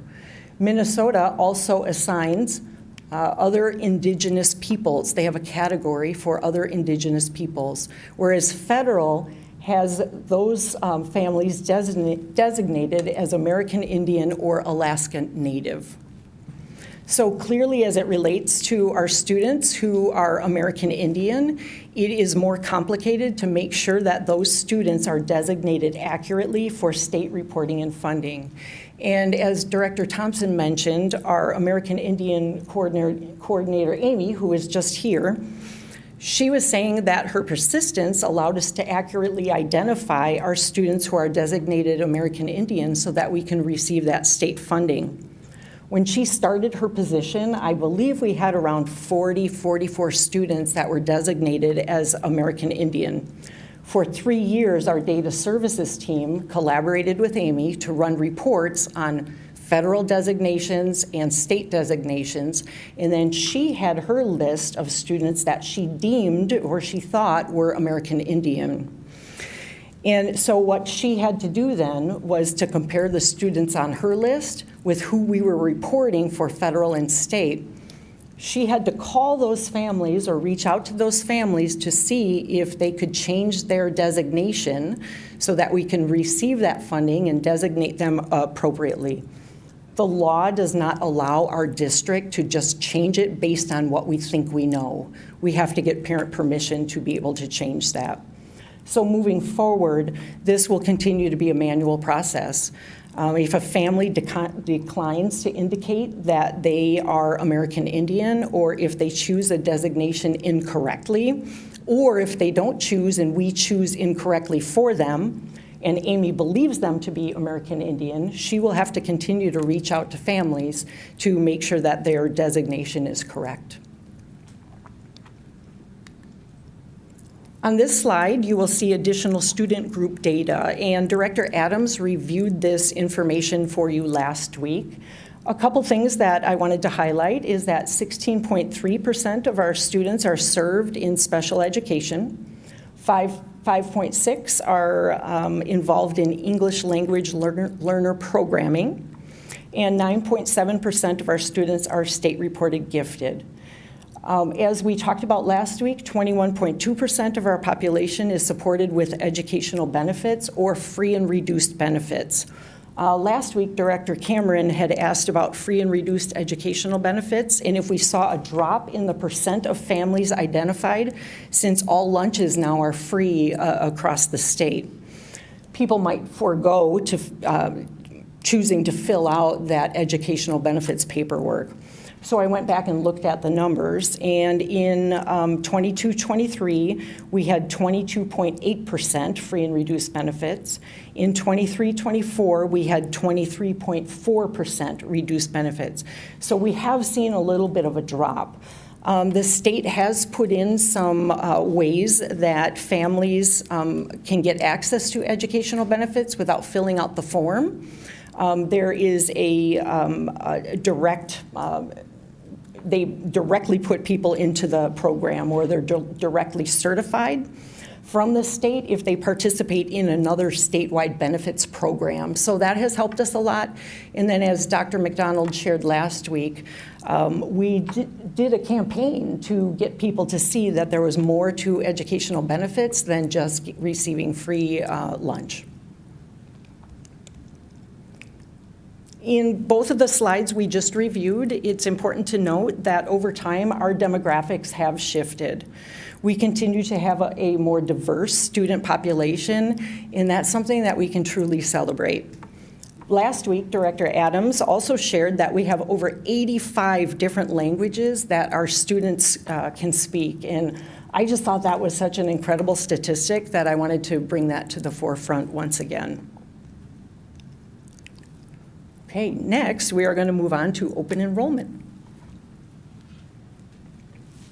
Excuse me, I do have a few slides to go through here, and so if you have questions, I might cover them in the slides. So if you can wait until the end of this section, that would be great.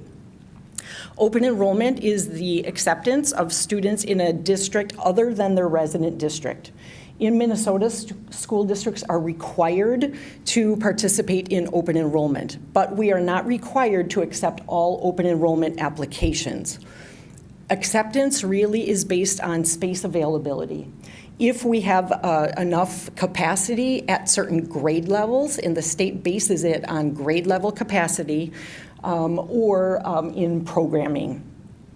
We do have a robust process that follows school board policy and state statute to determine which applications we accept.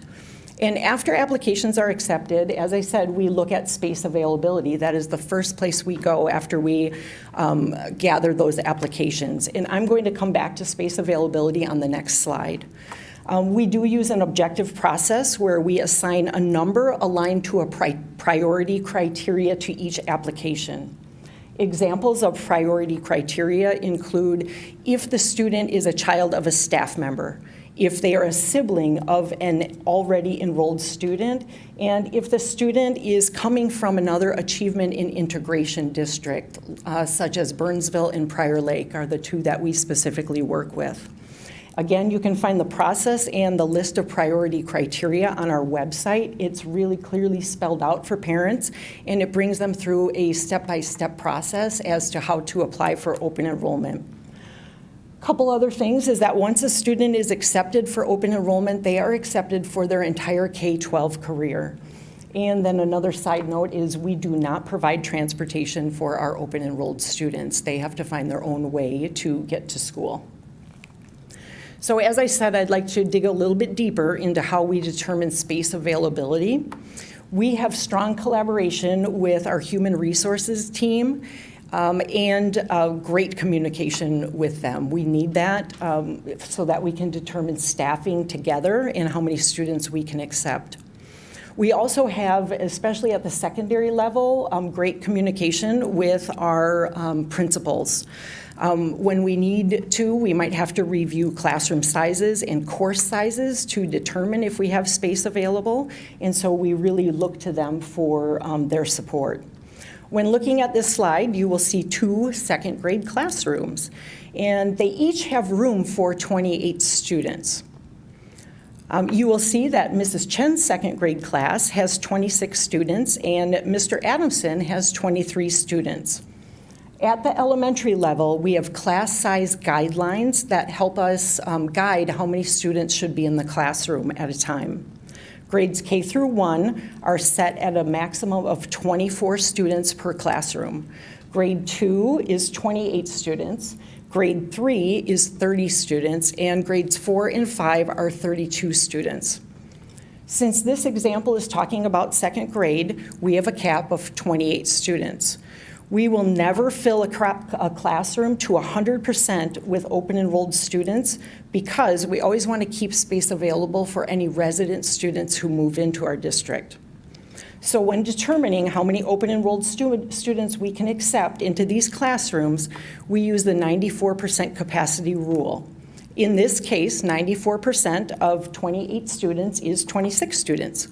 So you can see that we have 2 grayed out seats in each one of these classrooms. Those are the seats that are left open for our resident students. Mrs. Chen, according to this example, Mrs. Chen's class doesn't have any room for us to be able to put any open enrolled students, but Mr. Adamson does. He has 3 seats available for open enrolled students. So that gives you some idea of how we make those decisions about what our capacity is or space available. At the secondary, it is a little bit different because we don't have classroom caps. So instead, we look at the capacity per grade level, and then we do have to go a little bit deeper. We work with the principals in those cases to determine team size at the middle schools and the size of core classes at the high schools. And so our core classes are classes like English or social studies, those classes that every student has to take. So at the secondary level, we do rely on our leaders to provide some input to help us determine what those numbers might be. On this slide, we are looking at the number of students who have open enrolled into our district and the number of students who have open enrolled out of the district since 2020-2021. The blue bars are the number of students who have open enrolled into our district, and the red bars are those who have open enrolled out. You can see that throughout the years, we have accepted more open enrolled students than the number that have open enrolled out of our district. For example, this year, we have 757 students that have open enrolled in, while 639 have open enrolled out. I'll bet you're wondering why we accept more students in than we do out. And if you hold on for a few more slides, I'm going to get to that. We currently do have open enrolled students at every one of our school buildings, and this does include Highview and Century Middle School, which we know are buildings that are getting close to capacity. So we're keeping our eyes on those. We are not approving any open enrolled students at those 2 schools because of that reason. But we do have students who are open enrolled there because, I'll give an example of Highview, as we're building homes in that area, we have families that build a home, they have a purchase agreement, their home is being built, but it's not built yet. It's not going to be done, let's say it wasn't done until November. So we allowed those students to open enroll into our schools so that they didn't have to go to another school and then transfer halfway through the year. So we do have some numbers like that at Highview and also at Century Middle School. Some other highlights that we have from our school-based numbers is that at the high schools, we have about the same number of students who open enroll in as open enroll out. And there is one elementary school that I do want to point out. because I looked into this one because I thought this is kind of strange as to why we have so many. At JFK, we have 83 students who are open enrolling out of their building. And that's why I thought this is kind of strange. Why do we have 83 students open enrolling out? Well, JFK's attendance boundary area is south, and it includes the Elko New Market area. New Prague Schools built a brand new school in New Market. And so 67 of those students are actually transferred out, open enrolled out to that New Prague school. Brian? Yeah. I know, but I'm just curious. If we know that the middle schools are full, and we're not going to add any more students open enrollment into middle school, but if you come in as a third grader or a fourth grader, then, and they're set to be in our schools throughout the rest of their term, do they get to pick and choose which middle school they get to go to? So if my daughter, I open enrolled at Lakeview, do I get to pick and choose? No. No, so we do have. And we can't kick them out either. So we Right. shouldn't be actually Correct. enrolling anybody in third, fourth, and fifth grade. So we have our open enrolled students on a school path. And in that school path, we have pushed those open enrolled students to Kenwood and to McGuire Middle Schools.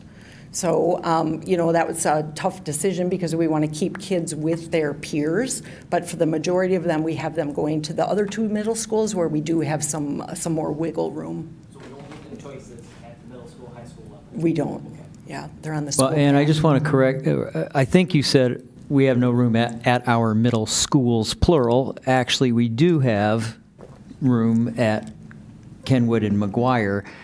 Century is where we have some significant space issues and student enrollment challenges. Okay. I think maybe we'll finish up and then we'll ask some questions. Okay. So you might be asking, where are these students coming from to enroll into our schools, and where are they going to? So this gives you a little visual of just some of the top schools that our students are coming from and where they're going to. You'll see that Rosemont, Apple Valley, Egan, District 196. We have 223 coming in, while 207 of our students are going there. Farmington Public Schools, 221 students. And then students are also coming from Burnsville and New Prague, Prior Lake. We believe that proximity, we're very close to all of these schools. And so where students live within our boundaries plays a factor in where students are coming from or going to. One of the pieces that I wanted to highlight is that New Prague, you'll see 126 students going there. That includes those JFK 67 kids that are open enrolling out to New Prague. If I did shorten the list, but on the list of where our students are coming from, I saw Osseo and Faribault, and I thought, these kids are driving a long way to come to school here. And then I realized it was our Lakeville online students. So we do have some students coming from a ways away to participate in Lakeville online. So here we will take a look at students who are choosing to go to non-public schools and homeschool. The red bar. Tracy? Yeah. Can I ask an open enrollment question? Sure. Or two, before we move too far beyond that? When people submit an application for open enrollment, is it for a specific school, usually? We ask them to submit 3 schools that they're interested in going to so that we can address capacity concerns if we can't accept them in a particular school. Okay, and then once accepted, they're accepted K through 12. Correct. Do we have the right to move them year to year? We do not. According to our policy, we do not. They stay in the school that they were accepted in. Okay. I have a question. Yeah, Brett? Go ahead. Well, I was just going to say something that I learned like a couple of years ago when first coming on the board is with regard to the requirements, we are required to open enroll, and in some cases the board can set the capacity of that to, let's say, 1%. So for Century or Highview, we could say we're keeping this to 1% so that is addressed in the open enrollment So issue, we right? actually can't. The limitation of the board is by grade level. It's by grade level or, like second grade, third grade. It's not by school. But we are well above that 1% anyway. We are open enrolled between 5 and 6% across the board. And so we do have that option to say there's no more capacity in this building. Do we give them, say the top 3 are, our fullest schools, do we say, well, you can go attend, I don't know, whatever school, Orchard Lake, that has some capacity? We do. Okay. Mhm. Yeah, we offer that up. Brett? In terms of, so we were talking earlier about, there was some comment about moving boundaries within our existing district. Do we move open enrollment students the same way we would kids who live in Lakeville? So we do not. At all? And we're not allowed to? We did not when we did our attendance boundaries. They were accepted into those schools and they stayed in those schools. So we move our own kids, but not open enrolled kids? And are we legally required to do that? I guess I don't know the answer to that. Okay. It's something I can look up and let you know. Okay.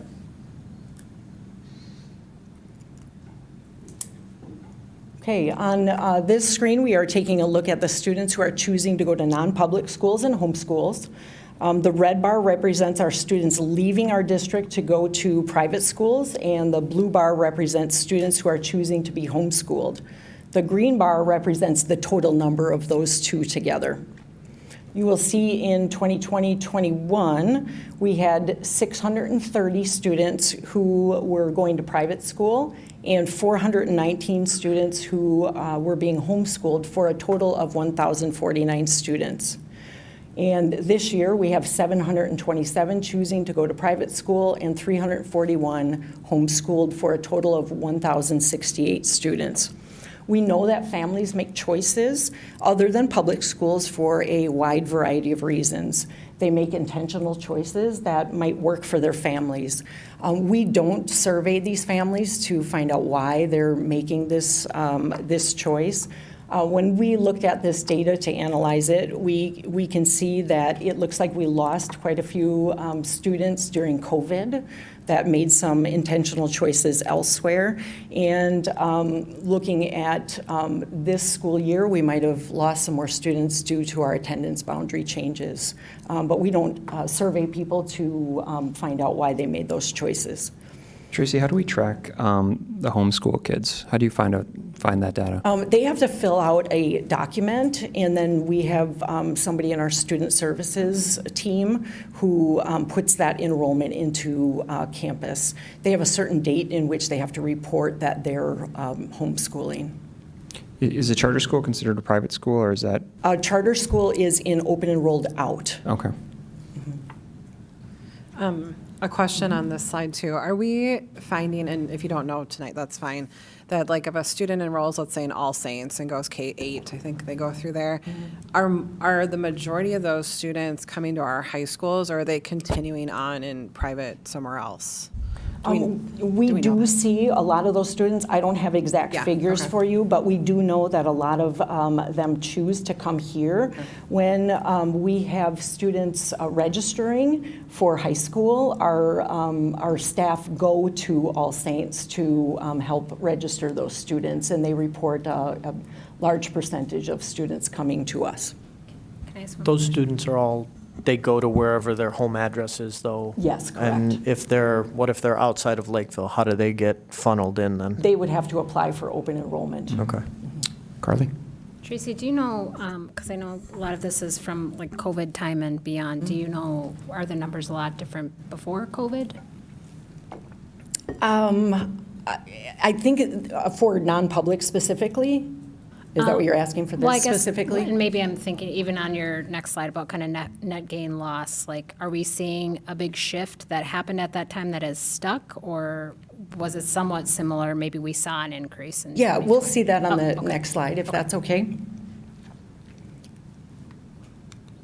So it is always good for us to see where we stand, comparing the number of students who choose to enroll outside of our district through open enrollment, non-public, and homeschool with the numbers that we have coming into our district through open enrollment. In this chart, you can see the number of students we lose to open enrollment out private school, and homeschools over the course of time. And then you'll see a total of those students in that middle total out, which is bold there. When we compare that number to the number of students who open enroll into our district, we end up with a net loss of students each year. So you can see in 2021, we had a net loss of 933. And then COVID, I believe, we saw a higher net loss of students in 21 and 22. And then it seems like we came back a little bit, and now we're back up at that 950 range. Now I'm going to circle back to the question that I had asked a few slides ago. Why do we accept more open enrolled students than the number of students who open enroll out? We do this to try to offset the number of students that we lose to other options, and we still have a net loss here. Amber, do you have a question? Oh, go ahead. Nope, go.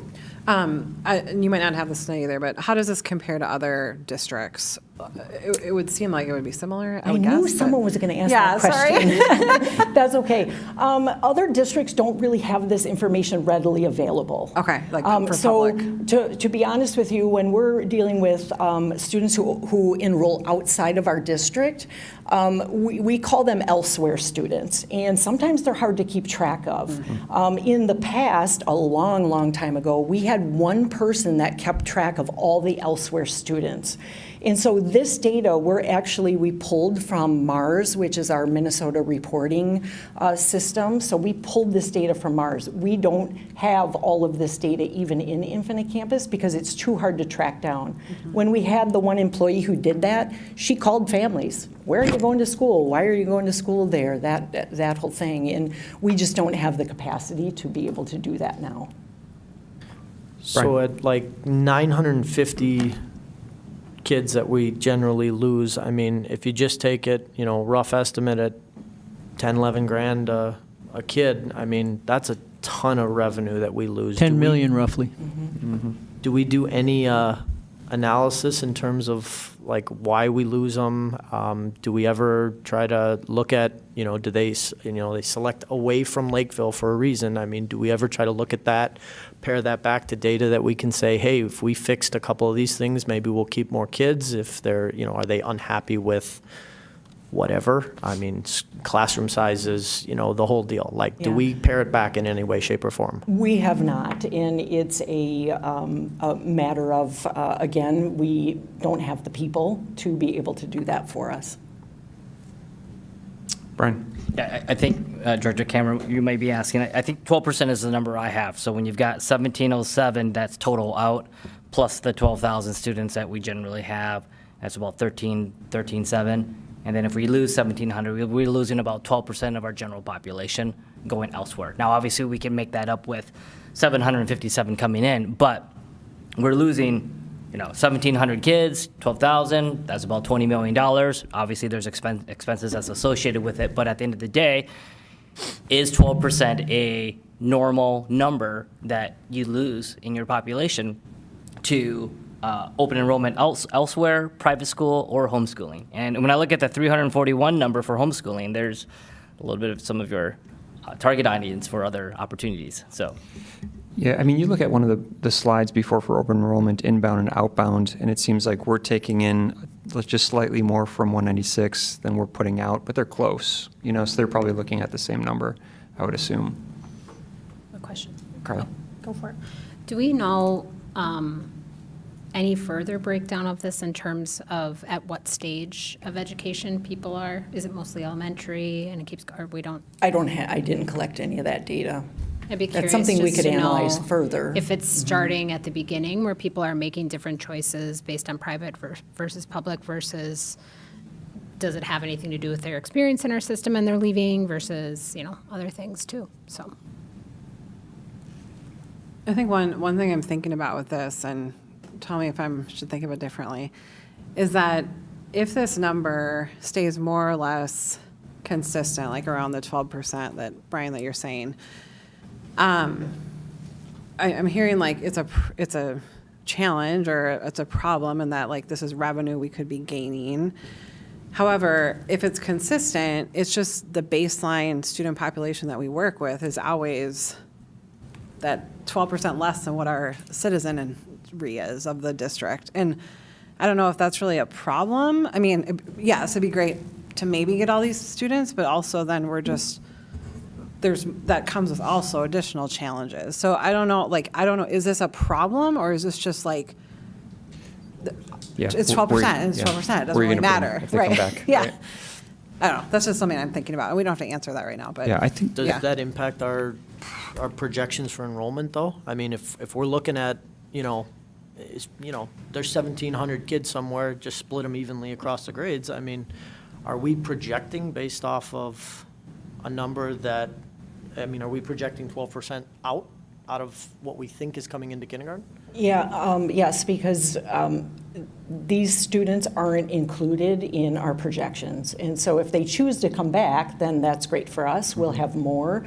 But when we roll over those students, we don't consider these students in those projections. So when we're doing the front-end projection coming into kindergarten, we're saying we're going to probably not have 12% of whatever the number is that we think might be potential. Correct. Okay. So when I look at this, our funding is based on per pupil, correct? So to me, when I'm looking at this, those are dollar signs going out the door if we're talking strictly funding. So anytime you're trying to manage a budget, you need to manage your money coming in and your money going out, and there's our money going out right there. So I would want to know, I would want some more specific data on why those students are leaving. Now that we can surmise, or at least guess on some of them, specifically New Prague, where they have built a new building, right, that's close for those students that are from Elko New Market. So that totally makes sense to me. We could also look into some data as to, 196, that district makes sense to me too, but then digging a little deeper and looking, are our kindergarten numbers lower because people are going elsewhere for that early childhood option because our early childhood center is full? That's another thought process. But I think the reason that this is so important to me and looking at those numbers right now is that I think they're going to continue to grow when I see the Christian Academy that's being built out here. Well, it's cleared out to be built. That's coming eventually, right? That's going to pull a lot of students too, and it could pull more from that Elko New Market range as well because it's right there on exit 81 of the interstate, so it makes it a short drive for people. Options are great. Like, people need different options for the students, but I also feel like we also want to keep people here. Like, we want to promote our district. So I would love to see more data on this and just like a deeper dive into where students are going. I assume you're talking about how to make ourselves more competitive and attractive to those that might go private or homeschool. Yeah. Okay, we are going to leave open enrollment and go to intra-district transfer next. Intra-district transfer allows students who live within our district boundaries to attend a school other than their designated attendance area school. This provides our families with some flexibility in choosing a school that better meets their child's needs. Intra-district transfer is not in state statute like open enrollment. We have to have open enrollment by state statute. Intra-district transfer is only Lakeville Area Schools policy. The intra-district transfer process follows the same rigorous and objective review as open enrollment. Applications are reviewed based on space availability and our district policy. When we assign those priority guidelines to priority guideline numbers to our open enrollment and intra-district transfer student applications, intra-district transfer students get a higher priority than open enrolled students. So as applications come in, we assign a priority to them based on criteria. As I said before, if their parent is a staff member, if they're coming from an achievement and integration district. So if a student is an intra-district transfer student requesting a school within our district, they get the highest priority. Students can return to their attendance area school at any time if they choose. And an example of this would be our Ignite Academy that is at Oak Hills Elementary School. Students are on a school path to go with their peers to Kenwood Trail when they leave Oak Hills. Some of those students will choose to go back to McGuire or Century rather than traveling on that school path. We also have students who are placed in specific schools due to special education programming. So we consider these intra-district transfer students as well, but we want to make sure that they receive the necessary programming. Something to consider is that transportation is not provided for our intra-district transfer students, meaning our families are responsible for arranging transportation for their children, and the only exception to that is special education students who are placed for programming. That's required by law.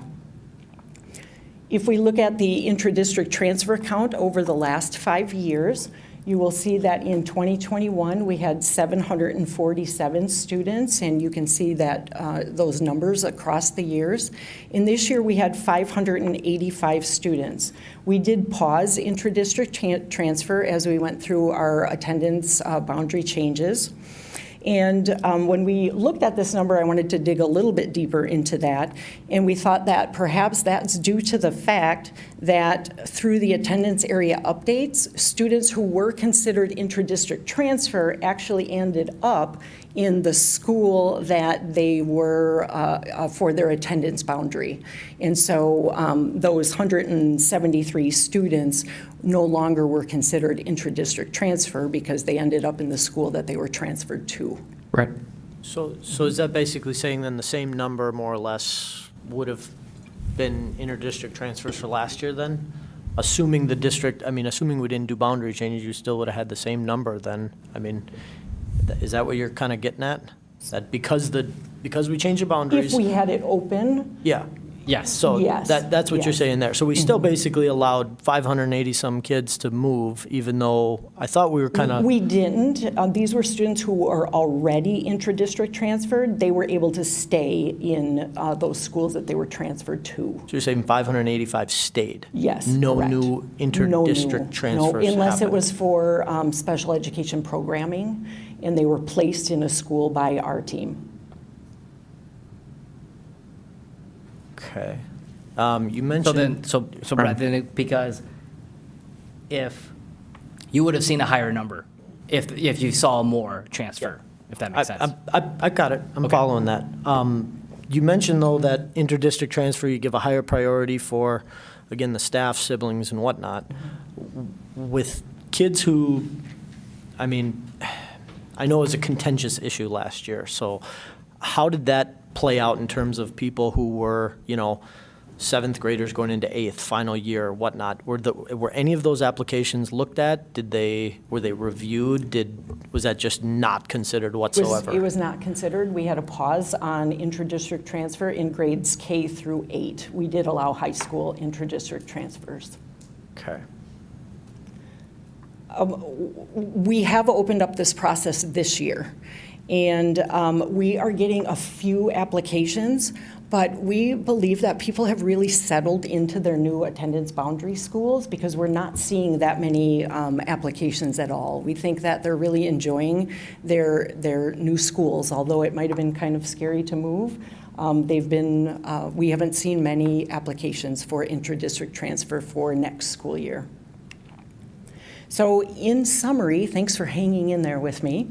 Our district's enrollment continues to grow, bringing increased diversity and new opportunities to support all of our students. We are keeping an eye on that particularly large third grade bubble class that may continue to grow and impact resources and planning as they advance through the school years. At the same time, we're seeing students choose alternatives such as neighboring districts, private schools, or homeschooling. While we do have students open enrolling into our district, the number of outgoing students currently exceeds that.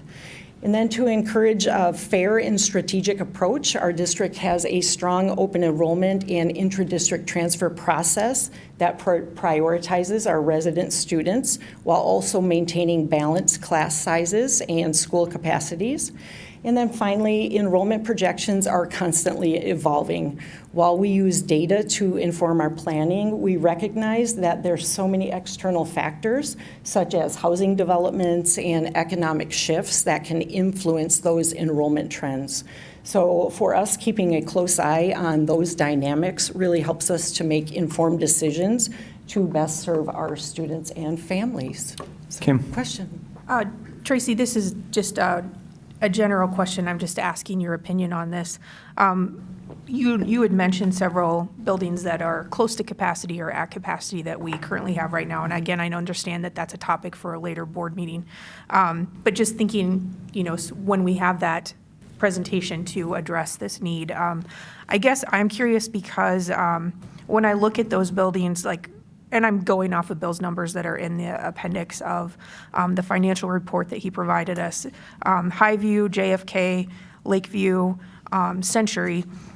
I know for a fact that when we did those boundary redraws, the board was very concerned about the numbers for Highview and Lakeview when we did that report. We thought that the projections were a little off on that, and we thought they were high at the time.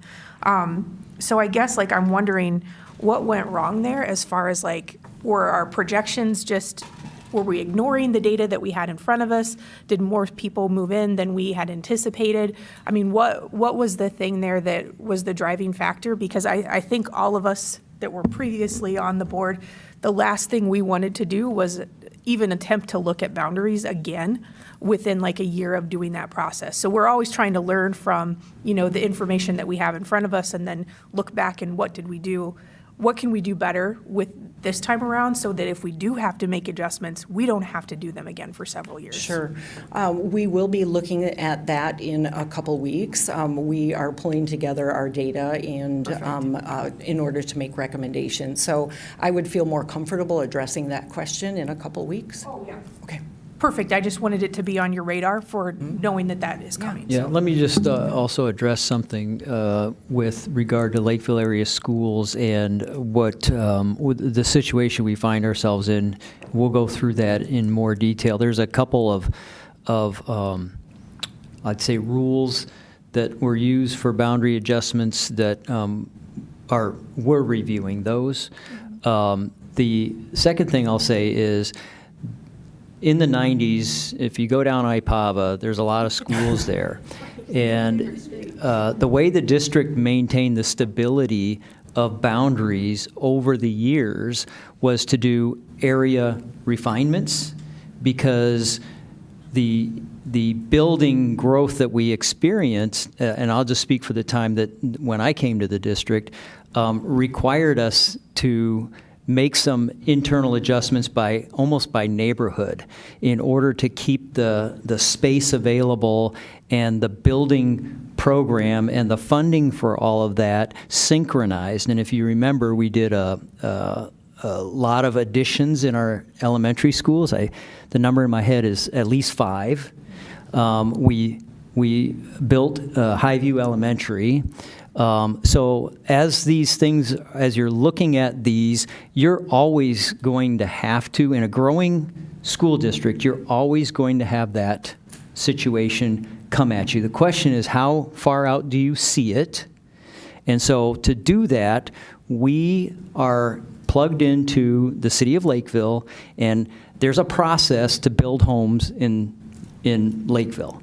And you have to be plugged into the front end of that process and walk it in so that the city's not planning and coming to the school district saying, we're thinking about building more housing over here or there. We have to respond to that, so we have to see it. So we're plugged into all of that.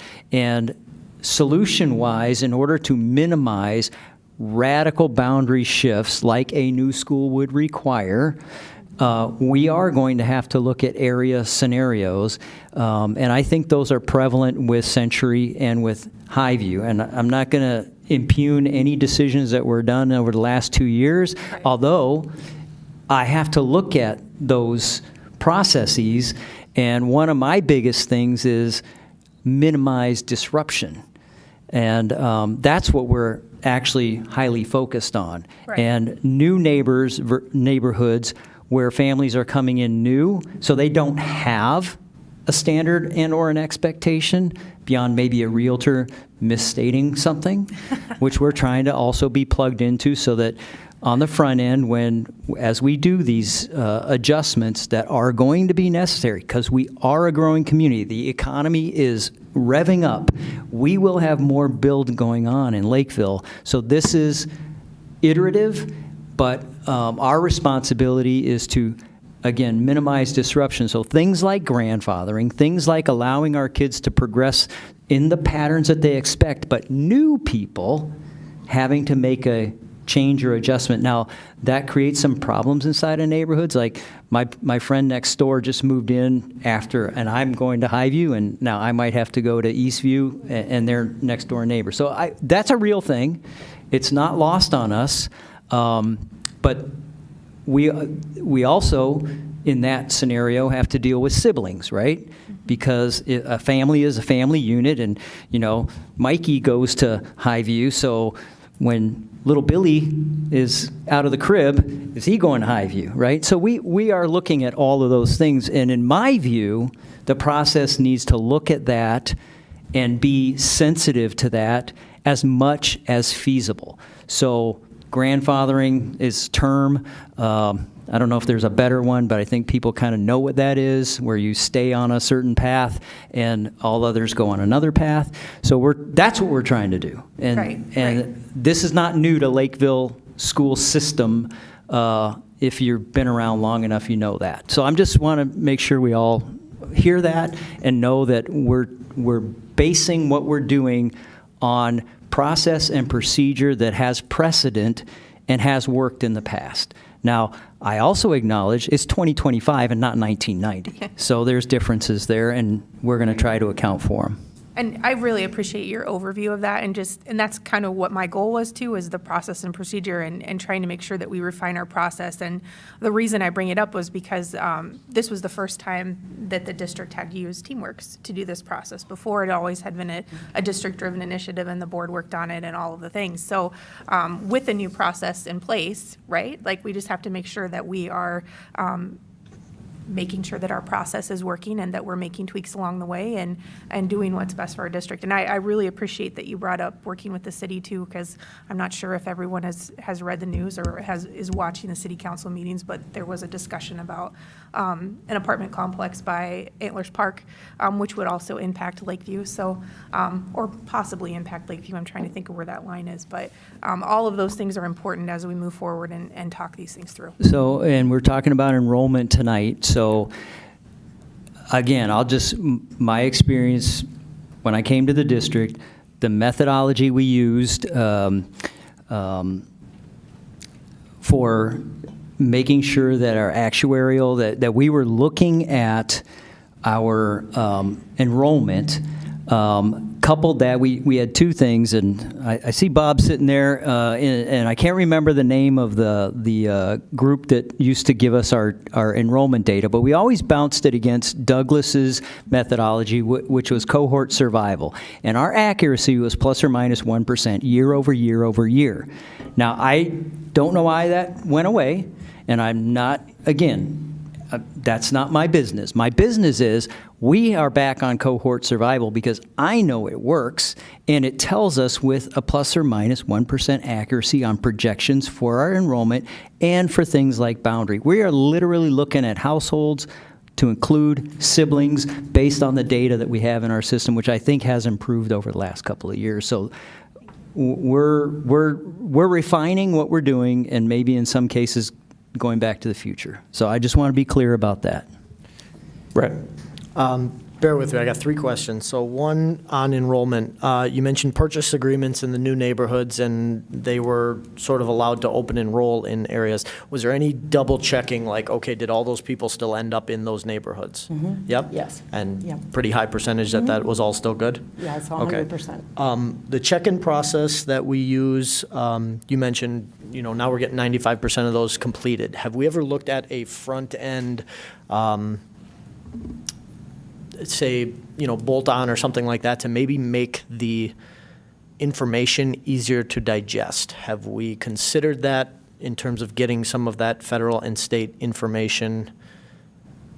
Because right now it's optional, right? So like, have we? A front end, what did you say? To the check-in process. Have we like adapted that front end piece of it to maybe make it more palatable for people to understand the information? You know, the state stuff is, I mean, I get state forms are complicated, and I swear they do it on purpose sometimes, but have we looked to maybe try to make it easier for us? So don't tell federal that we do this, but we do require them to choose a designation on the online form. Don't tell anybody. Fair enough. Yeah. Last questions for me. What are the top 3 initiatives you have for your department, your group? Like, what are the key things we should expect out of is it Discus? Discus. Yeah. So for our data services team, I'm glad you asked that question. One of the top priorities is in data analytics. The second priority would be around making sure that we have processes that help support people when they're inputting data, that they're inputting it correctly, so that when we do create those data visualizations, that they're accurate. Your QA/QC process. Yes, yeah. And then the third initiative that we think is really important is making sure that as we go through enrollment, so a student gets enrolled into our schools, we want to make sure that that process is seamless for families as we hand them off to the buildings. And so we're working with principals and we're working with office managers and our counselors, our new counselors, to make sure that they have all the supports in place to be able to help support students as we hand them off from central enrollment to their actual school site. Are there any specifics on the data analytics piece? Like, do you have any specific goals around, whether it's connecting EduClimber and FastBridge and MCA and all that kind of stuff, or is it some other area of data analytics? Is it enrollment driven? Like, what is there anything in particular that you guys have, like, on your roadmap, IT roadmap? Like, what are we going after and how are we going to do it? That's a good question. So right now, I said that we use a system called Tableau that works inside of campus. We have to create all the visualizations that we want to see. And so it's not a package that they say, oh, well, here's your attendance data, and here's your behavior data, and your grade data. We have to physically create those. And Douglas is the person who has been tasked to create those. Trying to find time in his schedule for him to be able to actually sit down and do that programming to make that happen is our biggest challenge. Because he's also the main guy doing the enrollment stuff. He's the main guy. He's the go-to guy for questions, pulling attendance area data, and all sorts of things. Got it. Thank you. Yeah. Brian? Just an observation. I'm sorry, just a few things just to recap what I heard. Not really a question. Number one, inter-district requests are priority, which is great. 2, the total number of students that of our total number of student occupancy that goes elsewhere is roughly 12% is what I'm hearing. 3, when we have open enrollment students that come in, they're here for their duration. And then they can ideally recommend, here are the top 3 that I would like to go. But in regards to middle school and high school, we provide, hey, this is where you're going. You don't get to pick. But then lastly, I think the most alarming thing is the 3rd, 4th, and 5th grade population. And so when I ran some numbers here, we've got about 2,700 6th through 8th graders now, and then roughly 2,707 3rd and 5th graders. So if we do a 1.5% year over year, we're adding 150 students over the next 3 years. So if we're at almost capacity at all 3 middle schools, we're going to add an additional 150 kids. We are not. We are not. If we were, but we're adding 150 Century kids. Middle School, sir. Century Middle Century School. Middle School is at capacity, but we're adding 150 kids over the next 3 years. So, which makes sense. Well, we have to discuss where these folks go. So. I imagine that's the presentation in a couple weeks where we'll figure out where the capacity is and yeah. Yes, and it's Hazel Reinhardt, so that's the census person we used for years, and then Douglas always did the what I call verification, and that's how I know what I know. Hazel no longer, I don't think she's with us. She's not with Lakeville area schools, I'll say that. But she always gave us really good stuff. Now, again, I just want to go back and say, what was, what is, and I'm telling you, as your superintendent, I have a high confidence in that, and you can hold me to that, as I know you will. Thank you. Thank you. Thank you. Thank you, Tracy. All right, rolling on. Board reports. Anyone with anything to report? If none, we'll go on to superintendent report. I'm going to roll with my good news, and I just want to say, again, Dr. McDonald, she is standing, but I know she's talking to a former school board member and city administrator, and as long as she's standing, please stay standing. I'm going to embarrass her a little bit. I just want to... Come up here. Yeah. Yeah. Director Baker wants to thoroughly embarrass you. I just want to say, in my superintendent's report, thank you for the amazing things you do in our school district, and you earned that award. I never believe awards are given. They're earned, and they're competitive, and you're a competitor, and I just want to say, from my chair and on behalf of administration, we respect you and thank you. Thank you. It's been an honor and a pleasure, and I will just say that this district and our kids here have my heart, have always had my heart. That's why I've been here as long as I have, so thank you very much. I appreciate it. I also want to say in my superintendent's report, I have two principals who are here, and they are our middle school principals, and I just want to recognize them because if I asked them to be here in case there were any particular questions. They will be at our next meeting as well. But Jason Bakke, the taller of the two, and maybe the less handsome, is our Century Middle School principal. And I just want to also say, Jason has the undistinguished honor of being the first principal I hired in this school district.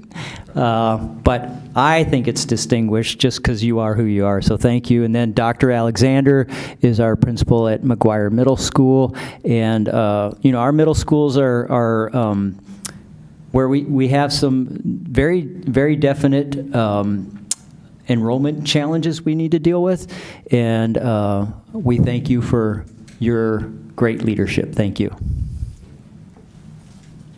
That concludes my report. All right, rolling on back to the budget. On our recommended actions, Mr. Holmgren. Chair Swanson, members of the school board, Superintendent Baumann. Thank you for letting us speak again this evening. Tonight we bring the revised budget to you for action. The book I handed out to you tonight is exactly the same as it was 2 weeks ago. There has been no changes whatsoever. We want to take just a second and look at some, here, I'll make it move in here. Okay. So we want to talk about our current year update. I mean, we just have a couple little pieces of information for you because now we have our end of January numbers, which what we looked at at the last meeting was the end of December. And then we'll talk about the revised budget. So just looking at revenues here, I just want to point out, when we look at our property taxes, our local sales, and our state, everything is performing as expected and just as it has in previous years. I want to point out, you'll see that the state is, get a lesser percentage as other areas. We get our money metered to us from the state of Minnesota. They don't just come give it to us at the beginning of the year. So when we get our taxes in the fall, the state assumes we're going to use those taxes first. So we actually have a period of time where we barely get any state dollars at all. So that'll catch up now as we go through the spring. We look at our federal dollars. We've made a change here, a little minor change over the last couple of years, and we're leveraging our federal special ed dollars towards tuition for kids in other districts that are special ed. Because of that, that revenue comes in later because that matches when that particular tuition is due.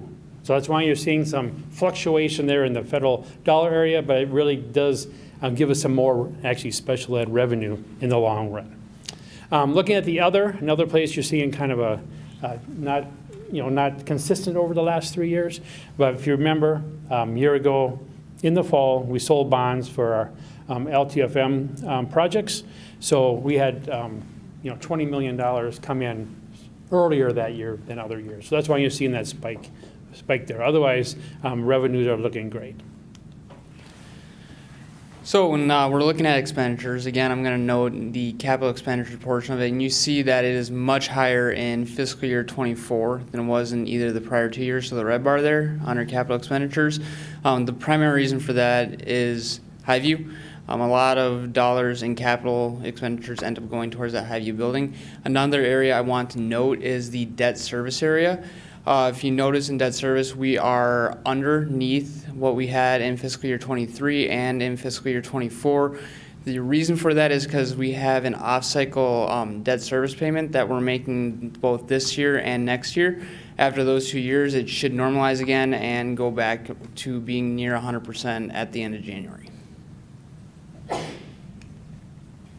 Okay, now we'll dive into the budget. We have the rest of the business office staff here. I just want to introduce them. They've stayed for the meeting this evening, but we have Jill Danley on the right. She's our senior accountant, and then both Jackie Dulac and Tiffany Steer. They do all our accounting work. We have a very strong team. We have many years of experience with the group of us, so we really feel very good about the work that gets done, and our audits have shown it in the past. Okay. Of course, you looked at this slide already this evening, but these are the numbers we're using to put the budget together at this point in time. Won't dwell on that, but when we look at our general fund revenue from last year to this year, you'll see, right, as everybody knows, we got 2% new money from the state of Minnesota this past year. But you're seeing there we got 3.83%. Well, of course, 2% of that is new money from the state of Minnesota. That's right on the formula allowance. But other pieces that we didn't have in the past, something brand new this year is the READ Act dollars that were given to us by the legislature to do the training for the READ Act.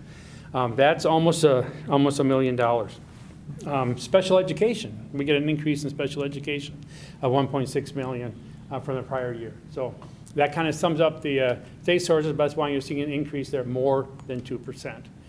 Property taxes, you see a little larger increase there than usual. A few different pieces. First of all, we have a brand new operating levy in place for this year that we didn't have previous years. We had passed $100 per pupil unit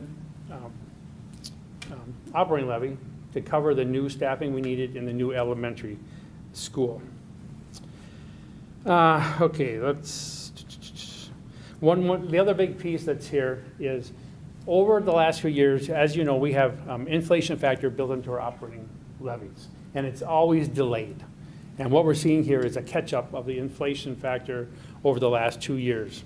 So it helped us a lot this year by giving us a few more funds, but now it's up to that new level. We won't see that going into next year. We'll be getting back down to whatever the increase is in the state of Minnesota.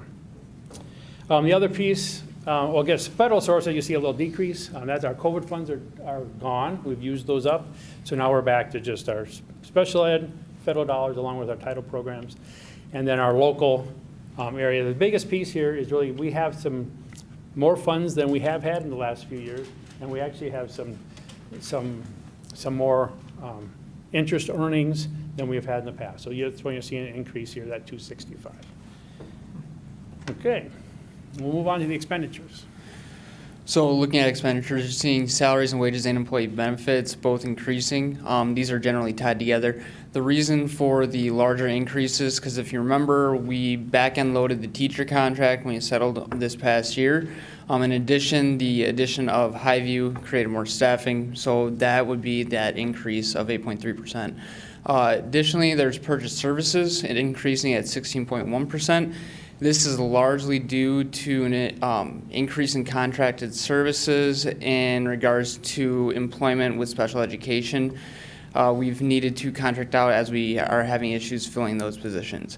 So supplies and materials is an interesting one. If we're looking at it, it's 54.9%. So last year we had put money in the assigned fund to cover teaching and learning expenditures that we anticipated coming into this year.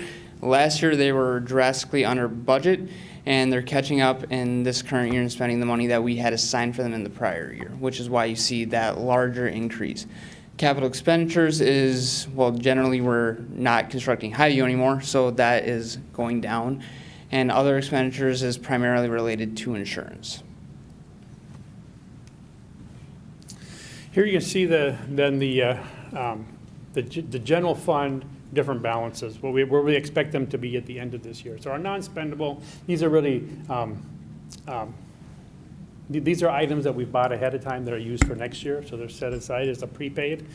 The assigned, these are dollars, again, that were budgeted in the past but haven't been used yet. So these are some more teaching and learning dollars that will be sitting in that fund at the end of this year for the next year.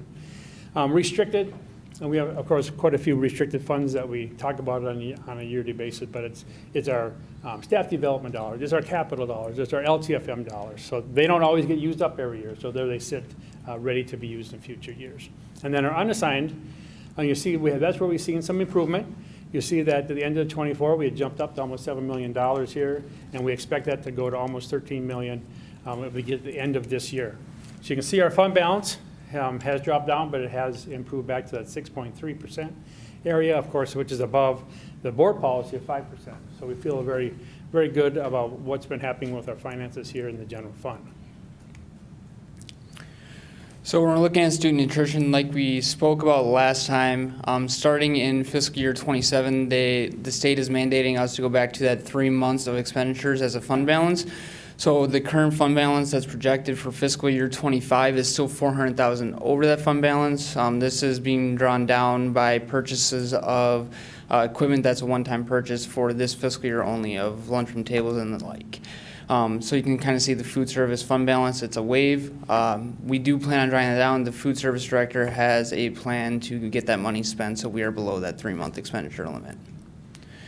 Community ed. So good news, we're back in the black, and on top of that, we plan to double our fund balance in fiscal year 25. So they're doing a good job. They just need to keep at it and keep up the good work. Moving forward to the, actually I was going to point out the page numbers for you in your book. So at this point, we are on page 17 in your book. So building construction, again, as Jack had said earlier, this fund is supposed to go down. You're seeing a fund balance drawdown is mainly because now we've finished up Highview Elementary School. So those funds now have been totally used up in this fiscal year. And you see that balance there at 11.3. That those are funds set aside for LTFM projects in the next fiscal year. Debt service. That's just the next page in your book.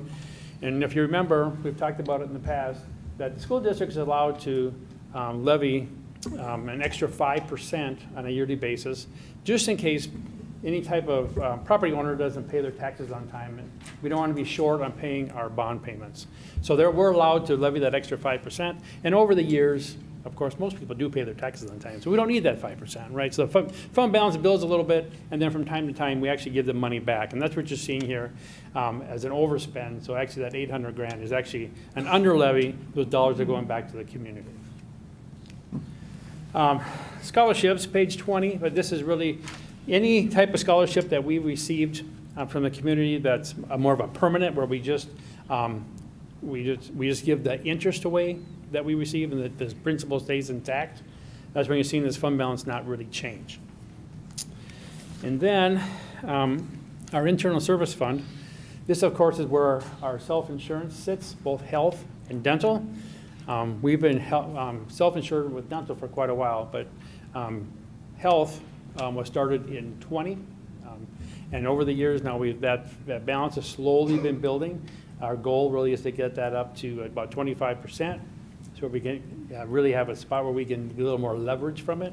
But that's about $8 million, and you see that we're projecting that amount to be about 7.3 at the end of this year. At the same time, though, when we just had our insurance committee meeting this evening, and we are doing very well this year with the insurance, and we expect that number now to be higher than that. So very good news for the Internal Service Fund. Okay, and then just kind of an overview here at the end, just to see the volumes for the school district here. Again, the general fund is what we mainly focus on, because that's where all the money comes to, to educate our students. So that volume now, the revenue is at $209 million. You see overall, though, through all the funds, our total overall revenue at 284 and expenditures at 291. Of course, we expect that number to be bigger than the revenue just because of Fund 6 itself, the building fund of buying down that. So with that said, I just want to say that the overall financial health of the school district definitely has improved over the last 2 years. The general fund unassigned fund balance has moved to 6.3%. And of course, that again is above the school board policy of 5%. So we're back to where we need to be.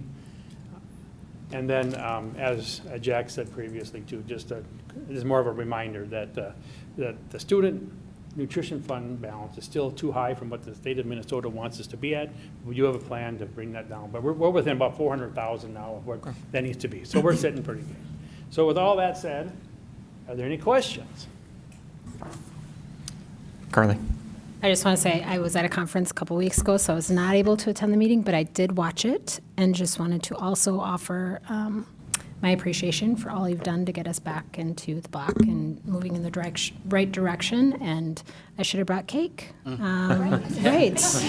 This is proof that I watched. We should have brought cake, but you've done a great job getting us back on track. So, yeah. Brian. Yeah, I'll echo that as well. Like, hey, when we started, again, we were thrown into our first year. We have $211,000 in the bank by the end of June. Like, that was our first 6 months or the first 3 months. And to see it at projected at 12.9 million, which is great, puts us above our 5% threshold, which is at 6.3. And then more importantly, between the restricted and unrestricted, we're sitting at about 21. Ideally, we want to be at about 10%. So $20 million is where I think we would prefer to be in our unassigned balance. And we're making great headway getting towards there. But with that being said, we've had to make some cuts over the past couple of years. And so I think at the next budget cycle, we should probably have some conversations around how fast do we accelerate the unassigned balance? Where do we allocate funds elsewhere, and so forth? But I've got some notes that I want to talk about that, but I will in just a moment. What I want to do is talk about the existing budget and making sure I understand. When I'm on page 11 in the packet, when I see the salaries and wages and the employee benefits, combine them together, it's about $151 million out of our $209 million budget. And so I'm anticipating that you guys have already forecasted that we're going to exhaust 100% of that generally $151 million between now and the rest of the school year. The question that I have is for purchase services and so supplies and materials. We're projected to spend about 30.8 and about 6.5 million in those two respective categories. But in the previous year, again, like you said, Jack, we're jumping on the purchase services from 26.5 to 30, and then supplies 4.2 to 6.5 million.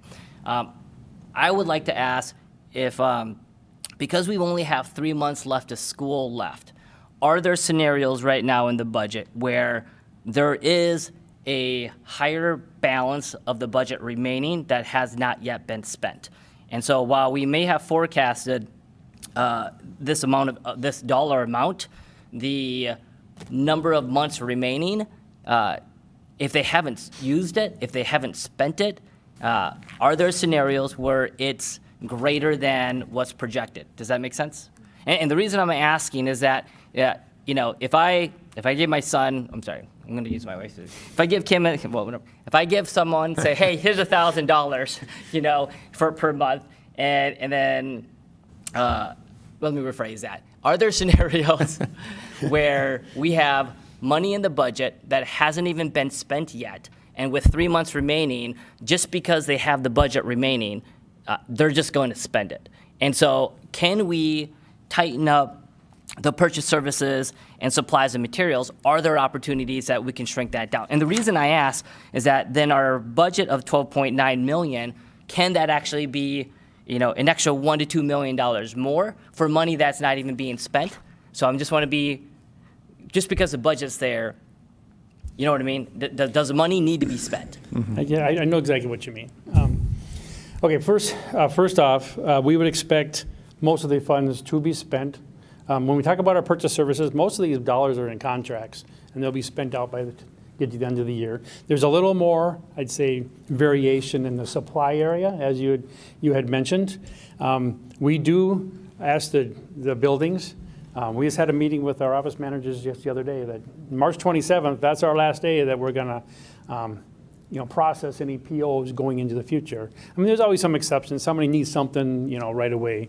But if we're buying things right now, they need to be used in the year that we're in. They can't be used in future years, okay? Or we tell them we will move that expenditure to the next year. We're always going to match. We always want to match that expenditure with the product when we use it, right?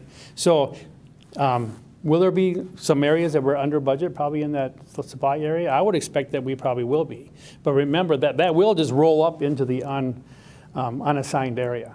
So yes, the fund balance would grow a little faster, but we can't give you exactly what that is today.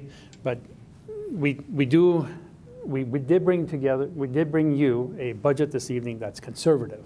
We don't expect anything to be over budget anywhere across the board in this particular. And so when you say conservative, as in additional padding / contingency in the respective budget categories, correct? Well, I don't know if the word is I don't want to say padding, but we're just not. We're not budgeting right to the exact dollar. We don't want to ever bring a budget to you where we're going to be short.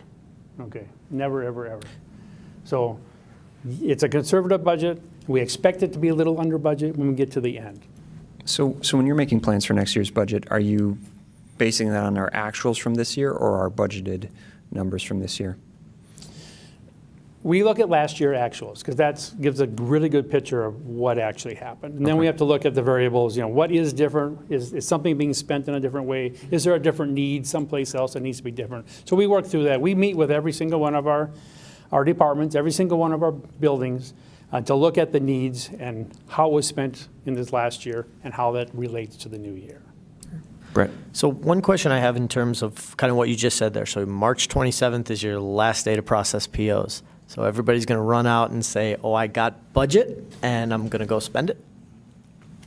What are the controls for that type of stuff? And I'm just curious. I'm not saying anybody's doing anything malicious or bad or anything like that, but I'm just saying, do we need to spend it?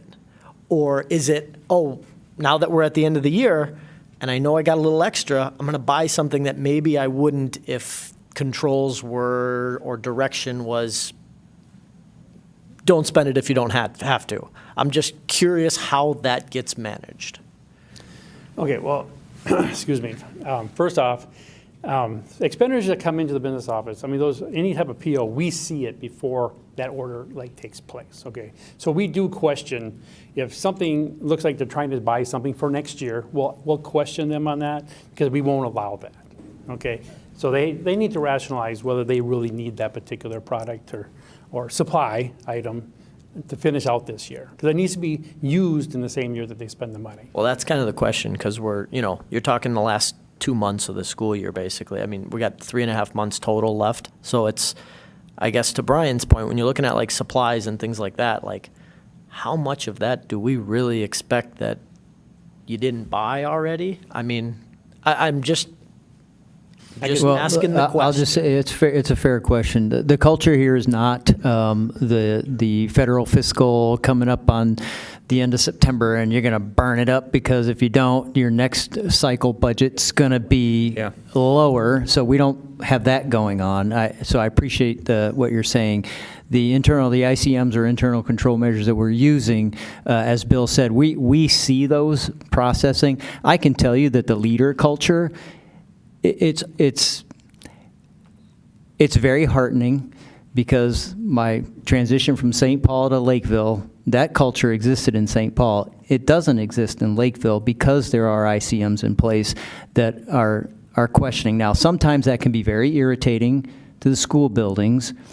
Yeah, well, it is and it isn't, but we do want to be as responsible as we can be, but finding space, it's precious little, but your message is sent and your message is received. Bill, can I just ask you really quick, what are our big challenges moving forward from here from a financial I viewpoint? think one thing to mention, because we talked about it last fall, just to kind of remind everybody, as we'll be bringing new numbers to you for next year here relatively soon. If you remember when we talked about our projection back in November, after the audit was presented, that because of our change in enrollment, and that we put a projection into our taxes of what we think that enrollment is, and now we know it's less. So there is an adjustment in our revenue for next fiscal year. In our taxes, it is less for 1 year. It'll go back, but we do have about a $2 million piece we got to deal with temporarily. But again, that is a reason we have a fund balance, because if we need to fall back on something, we have some place to fall back. But even when we talked about that projection way last fall, I still don't see us overspending or dropping the fund balance. It's just going to grow smaller or slower than it is now. Brian? Yeah, and so thank you for that. So then again, I appreciate your comments, and I appreciate that there is some controls in place of justification and the culture that we have here. So then what I'm hearing is that the 12.9 million in the unassigned balance has a favorable probability that it will be probably a bit higher when we do the actuals and close things out throughout the fiscal year. The second question that I have is that with that $2 million deficit or upcoming expense in the next budget year, when I look at the total revenue of 209 and total expenses of 205, we've got kind of this $5 million delta right now. And so assuming if all things are equal and we go into the next year, could we, one can assume that there might be a $5 million delta for the following year, assuming if all things were equal, everything stayed the same. Is that a fair understanding? I would say it's not going to stay exactly $5 million. Right. If you remember again last fall, the projection on a regular basis from the state of Minnesota, we get about 2% new money. And because the way that the union contracts are built, those costs, if we keep the staff the same, that increase is going to be more than 2%. So you got teachers that go up to the next step. It slowly grows faster than the revenue. So that 5 will continue to shrink. And then someday down the road, you're going to make an adjustment to make sure that we aren't deficit spending. Okay. Yeah, I mean, because I want to think, obviously this is for the next budget conversation around, while the savings account isn't as dire, are there opportunities that we can explore? And I'll look to the administration around how to be more mindful of the funding, from data analytics to mentorship to having 4 academic counselors at the high school, which is something that we talked about last year. But I'll pause on those conversations for the next proposal and go from there. Director Baker has a question. Kim. So last year, you had planned very purposefully around some of the unfunded mandates and put kind of like a little pot of money back to help pay for some of those things. Watching some of the current legislation, there are things that are on the docket right now that would cost a significant amount of money to the district if they passed. For example, cutting the percentage of that we get reimbursed for special education transportation. Are you doing kind of like a contingency plan for that, those things yet, or is it too early in the process for that? Well, it's a little too early to kind of lock that in until we really see some bills with that actually in it. But to be upfront, that number is about $250,000 for us. So that is something that if it's passed, that we're going to have to deal with. But again, now that we do have a fund balance, we are not in dire straits as we were a couple years ago. Thank you. So I will like to say thank you for all the conversations we've had. It's been eye-opening to see how it all works and how it's all coming together. And I definitely applaud you guys for the way you got an investment ladder schedule built out and the way you're doing that stuff. I think that's fantastic. In terms of like being able to see, how's the easiest way to sort of interpret what you have sort of locked in terms of assigned money that we can't touch? You know, you had to slide back there a little ways, you know, in the general fund balance. What of all of that is earmarked or kind of, you know, you had that slide that had, I think, 4 or 5 categories that were sort of locked in. Where is that one again? Turn to page 12 of the budget book. Yeah. And you can see that our restricted funds are actually on a separate fund balance. Okay, so they are separate from that 12.9 that we talked about. Yep. We're looking at about a $6 million balance there. Yep. So they will stay separate from any of our regular spending. So our capital dollars, our staff development dollars, they all sit in that fund balance. by Okay, so then themselves. staff development, training, is that same as training, or is staff development under a different bucket? Staff development is a separate bucket, and most of the training we do comes out of staff development. There's some few other areas where there's some training that might come out of the general fund. Okay. But for the most part, all our training comes out of the staff development budget, which is part of our restricted dollars. And so we don't have to worry about having to take from the general fund to cover them. Yep. And then the assigned balance, the 2 million that kind of sits in there right now is assigned for, That's assigned for curriculum in the following year. Yep. Because they haven't spent it all this year. as in things like bridges for K through 3 and that sort of stuff. Yeah, and right? we'll be meeting with them shortly here to really see what curriculum they have planned for next year. Okay. But these are dollars we have set aside in the past Yep. that we've just left aside for them to make sure they have enough. Got it. Amber. Oh, sorry. Oh, go ahead. No, yours Well, is- I just wanted to bring up, so taking us macro and talking the macroeconomics, as you talk about unassigned balance and you say 20% or 20 million, not 20%, these are budget pressures that span the entire system.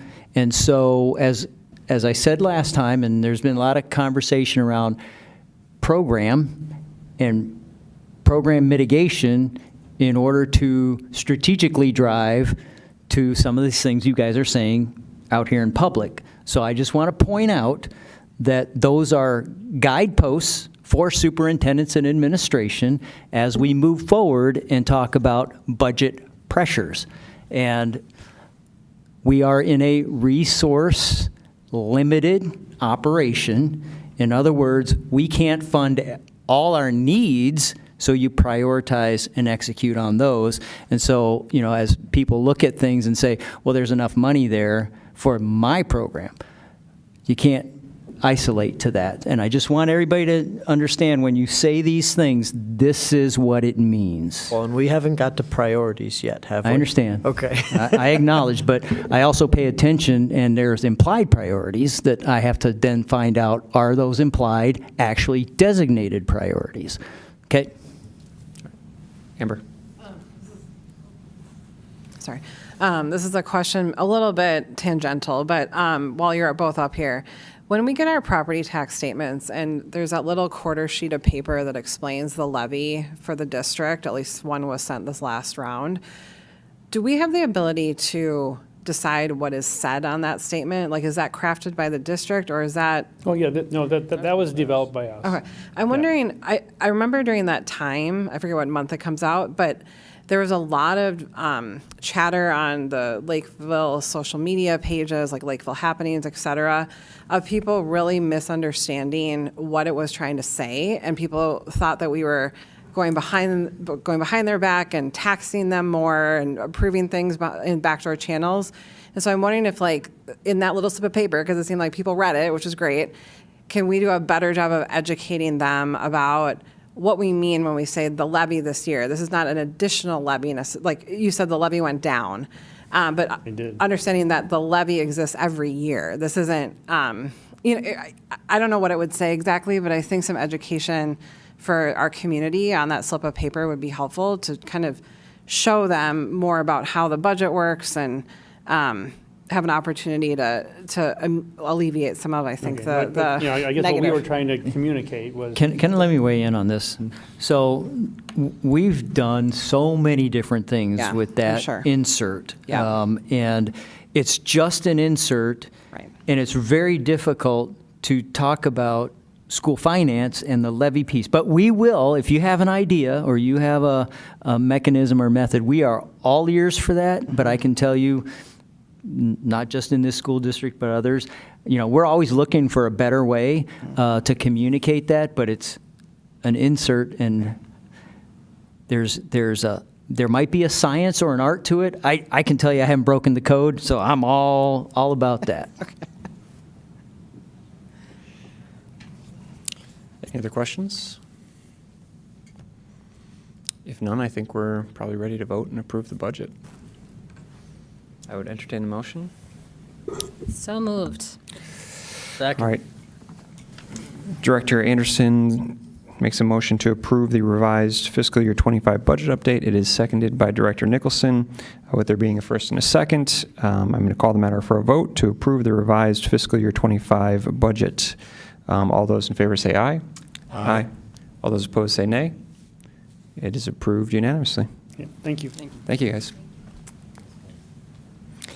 There being nothing left on our agenda, I would entertain a motion to adjourn. So moved. All right, Director Cameron moves. Is there a second? I'll second. Director Carbone seconds. Motion to adjourn. All those in favor say aye. Aye. Aye. All opposed? We are adjourned.